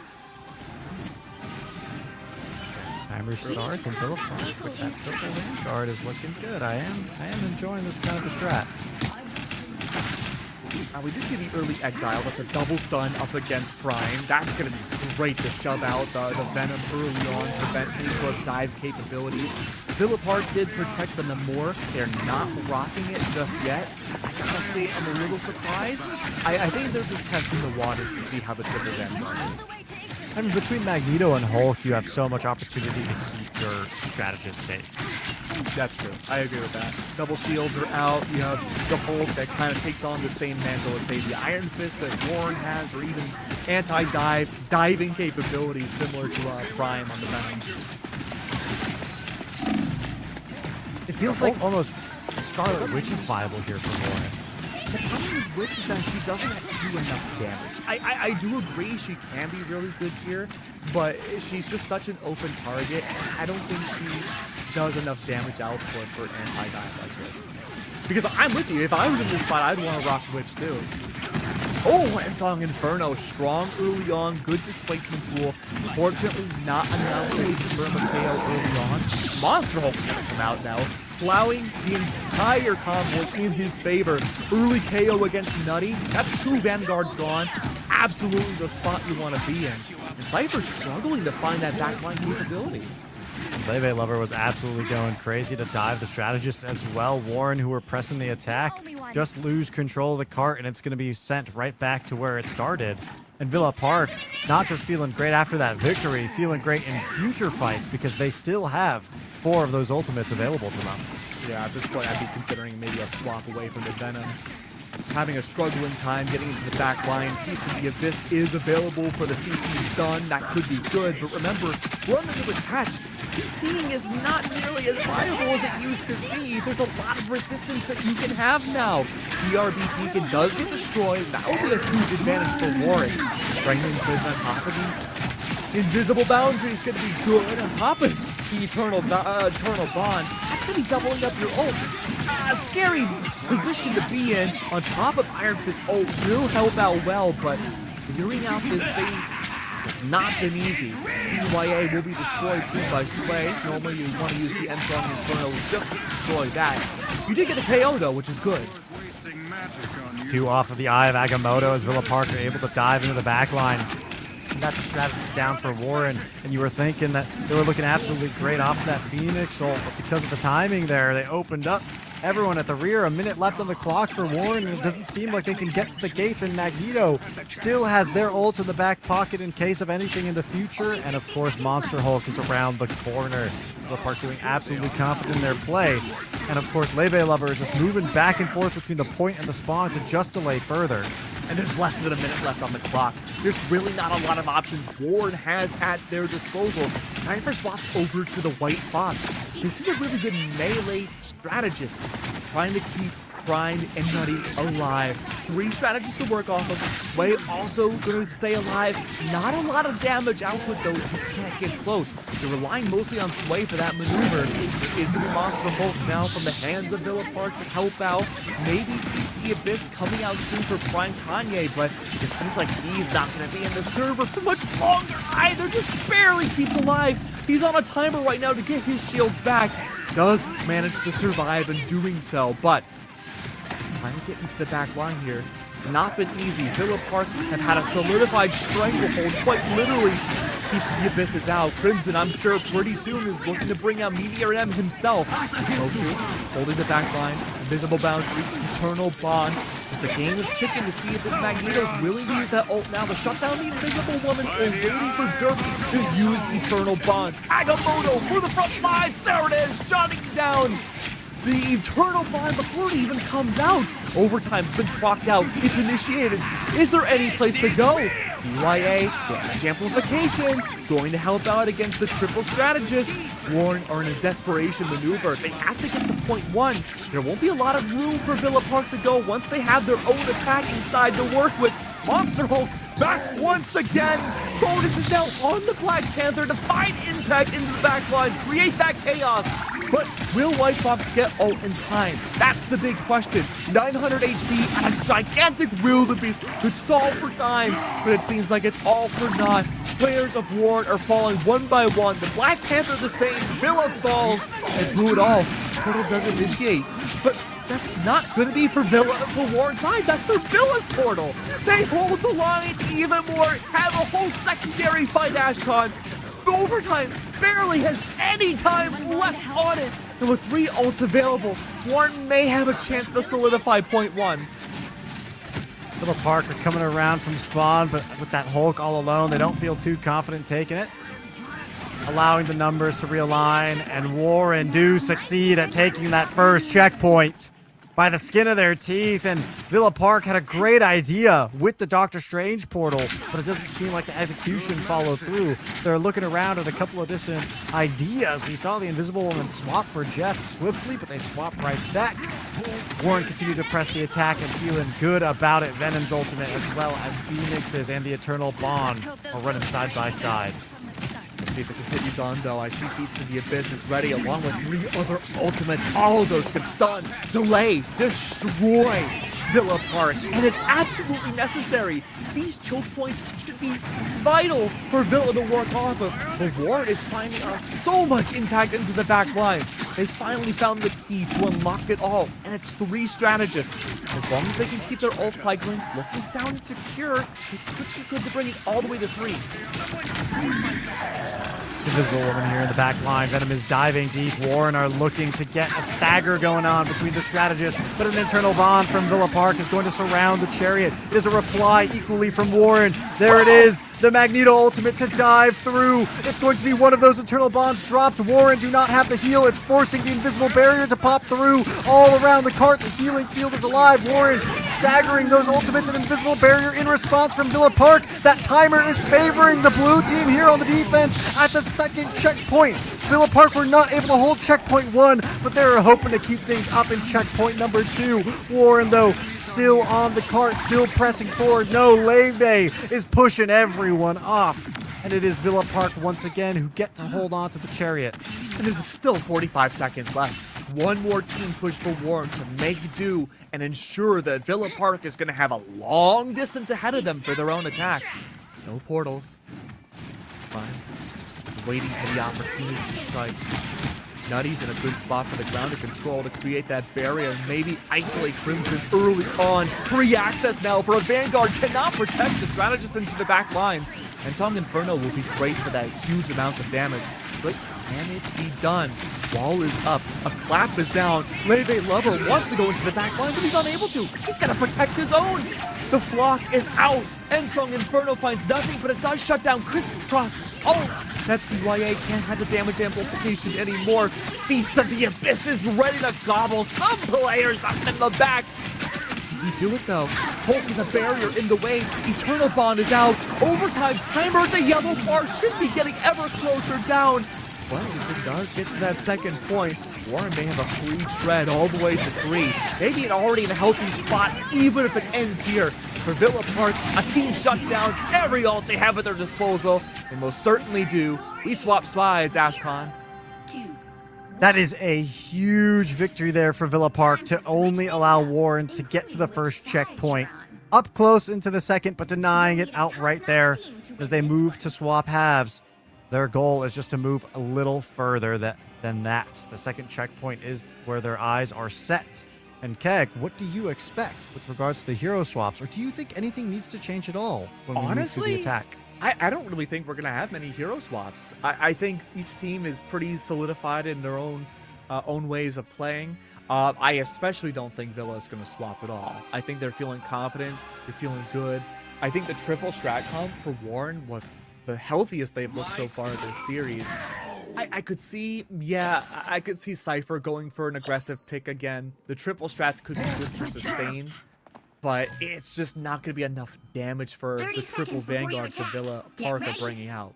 If Cypher's Daredevil doesn't work, I think he goes back to the White Fox, and I could see this being... Oh, never mind. We're just going to start off with the White Fox. I could see this going to be a long first point. I'm liking to start with the Groot here in particular. But I'm surprised to not see Penny around the first corner. But of course, that's just my personal bias, right? Because they're my main on the Vanguard role, so 2, 1. that's just myself.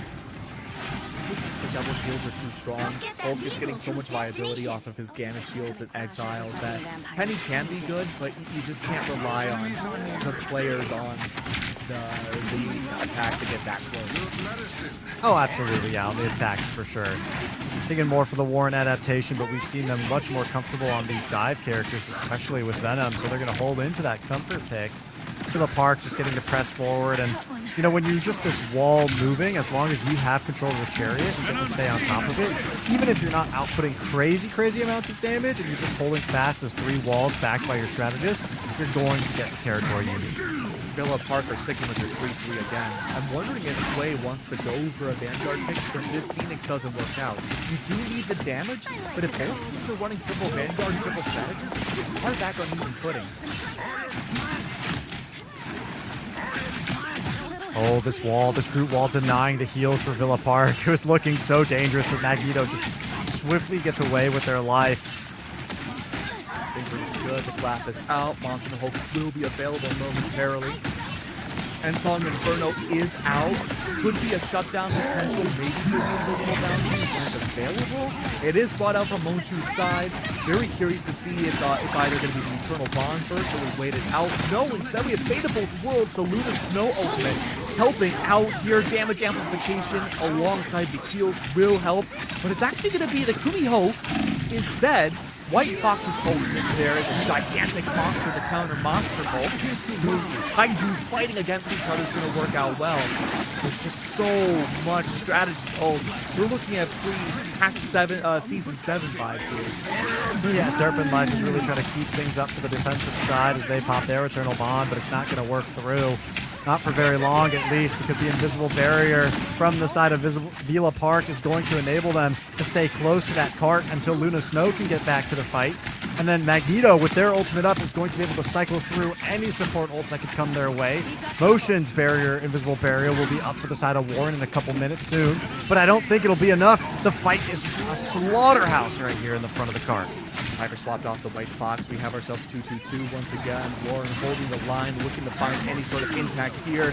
Crimson not long for this world, tampering out Meteor M. By the time he returns, I'm expecting the invisible boundary from Moshu to be procced out. If it's any earlier than that, I think it would have been too early for Warren to use it. Phoenix there getting caught for a second, but able to get out with the rest of the squad coming in to save them. Struggling here. Wouldn't be surprised if we see a swap over leading to a duelist instead of Lebe on the Hulk, even though he had monstrous impact, pun intended. There it is. One solid KO for Cypher to find impact there. Max Theater, unfortunately gone. No Agamotto impact found. Very curious to see what the result will be. 50 seconds left. Villa Park is so close to that first checkpoint. All they have to do is get through it to buy themselves a little extra time to move on into checkpoint number 2. But it seems like Warren are hell-bent on denying any and all space. And with Serpent Life having the Eternal Bond in their back pocket, they could certainly stall for extra time as 30 seconds now are left on the clock. Both support ups available for Villa Park. They're able to push forward. That's going to be group drops. And there it is. The Eternal Bond from Warren is forced out finally. But the Magneto ult finds them. It's getting down. And they get to take the space. They're just checking out and looking to fight for the leftovers that are the Warren players scattering across the map. You could not ask for anything better. Nutty, of course, off the group KO, goes for Portal. Is there going to be enough time? The answer is yes. Procced out immediately. Cypher brings out Iron Fist Ultimate. Invisible Boundary as the counter. Frozen by the Luna Snow. And as soon as this boundary ends, it's only roughly 8 seconds. We will see the Luna Snow Ultimate afterwards. There's no time to see the Eternal Bond. It's only 2 out of 3. Hello? 2 out of 3 ults. But there we go. Safety Shield allows a little bit more regeneration from Cypher's side, getting that extra KOs up. But this Luna's not taking any damage at all. Players of Warren are falling one by one. And if they lose P1 here, I'm very nervous. That was a masterful play to take down Nutty on that group with the Agamotto, shutting down the Eternal Bond with the hands of Crimson. And that themselves solidified P1. Now they have 2 minutes and 20 seconds, not to get to the second checkpoint, but just to get farther than Warren did, right? And so that's a very doable prospect for them. They have the Eye of Agamotto being wielded by Max Eater on that Doctor Strange. They have the shield to move forward, and they got all the space in the world. On top of it, Monster Hulk can definitely be a force to be reckoned with. But I think the key role here has been Crimson piloting that Magneto and getting the timings off against these strategist holds. What an Agamotto back line! Shutting down potentially everybody, Ashton. Look how in disarray Warren are. Everyone's fighting for their lives, and Cypher's there to combat the Hulk. 10 times the size. The stop squishes out at least one. But will it be enough? No. Bruce Banner falls. It's a huge trade for both teams. And Song Inferno. This could decide the game. Where will it go? Back lane forces them away from the convoy, but that's not enough. Oh, that Magneto ult is still alive. Eternal Bond available for Villa Park, and they pop it as soon as they have it to try and make the space. Cypher is gone. That Iron Fist is off of the map. There is plenty of opportunity to push forward and feel safe doing it. Villa Park building up to their strategist ults. It's getting close to that cycle, and Crimson still holding on to that Magneto ultimate to be ready at a moment's notice to deny Derpin Life's next Eternal Bond. Invisible bounties from Chris Prop to come out. They can deny the Iron Fist hold. They might hit the Panic Rocket though. They're facing the 1v1. No one can save them. They do have their shield though. That saved them just at the last moment. Iron Fist falls. That trade could have gone differently. Could have been a very different story. But now Villa Park has it fast access to get that convoy back and around the choke. The Venom falls. Beast of the Abyss didn't find any impact. 3 ults are available for Villa Park. They are so close to confirming their championship victory. These 3 ultimates from Ward are the only stopping force left. Agamotto shot him down. Eternal Bond on top. Is there enough time? There's no distance left. 15 seconds left before we go to overtime. If this doesn't work for Villa Park, we go to game 3. But it's going to be Invisible Boundary instead. And bonus hold on though for the fate of both worlds. Everyone's back out of the ult. They don't want to get slowed down inside. Moshu has one of their own, but they didn't bring it out. Question mark? I don't know. But a Meteor M trying to shut down, but in the midst of the chaos, can they find it? No. The Luna lives. And the Invisible Boundary's brought up once again. The portal's out. And Sway can try to destroy with the end song Inferno once more. I don't know if they'll be able to find it though, but they don't have a choice. Coolio is out again. The monster crushes away. Oh, but slowly, this overtime is dwindling down. Someone's gonna stay on the point, but it's all in the hands of Villa. Lebe Lover is back though. Monster Hulk rampages by. The Invisible Boundary gives them the distance, and that Magneto's taking so much damage. I don't know if they can hold on. Maybe if Prime Kanye can do so, bring out the Agamotto as a panic ult to keep them away. They could find impact. Prime Kanye needs to hold on though. It's not looking good. Holding on, find that impact. Punching away, shut down Exile in the middle of an Agamotto. Brought back to 50%. Eternal Bond directly on top. 3 meters to go, and that could be the championship. But everybody at Ward's held on. A 4-person stun shuts them down. No. Moshu has Invisible Boundary set up at the ready. Hasn't brought it out down just yet. They're holding on to the absolute last second, and that second is here. Will they find that impact? The yellow is still out. It's another ult cycle from Villa Park's side. They're unwilling to give it up. Coolio is out again. How long has this overtime gone by? You can't shut that down with a Meteor M. They're forcing this poor convoy to the very edge of the win conditions to have some impact. Is this a third Agamotto from Prime Kanye? Sure, man. Why not? There's one in reverse that only gets nutty. Good, the strategists are gone. If there's a moment for Villa Park to take it back, it needs to be right now. A portal in play. Has it been that long? Sure, I suppose so. But as the members fall, that is your championship. Villa Park take it 2-0. An amazing showing in the final fight. And Keg, an amazing journey with you through it. They succeed. They take that segment of the series. And man, oh man, was it a fight regardless. Both of these teams should be coming out with their heads held high. Absolutely. What a well-fought series. As someone that's watched a lot of the professional games at the top level of Marvel Rivals, I can say these players, with the time that they've already put into this game, and given their age, of course, I'm sure they could grow into being some of the top players internationally in this game. I mean, the communication alone, Keg, was absolutely impeccable. Absolutely. The timings coming out is only due to the communications from each of these two teams, something that is vital and necessary for teamwork when it comes to the STEM field of high schools.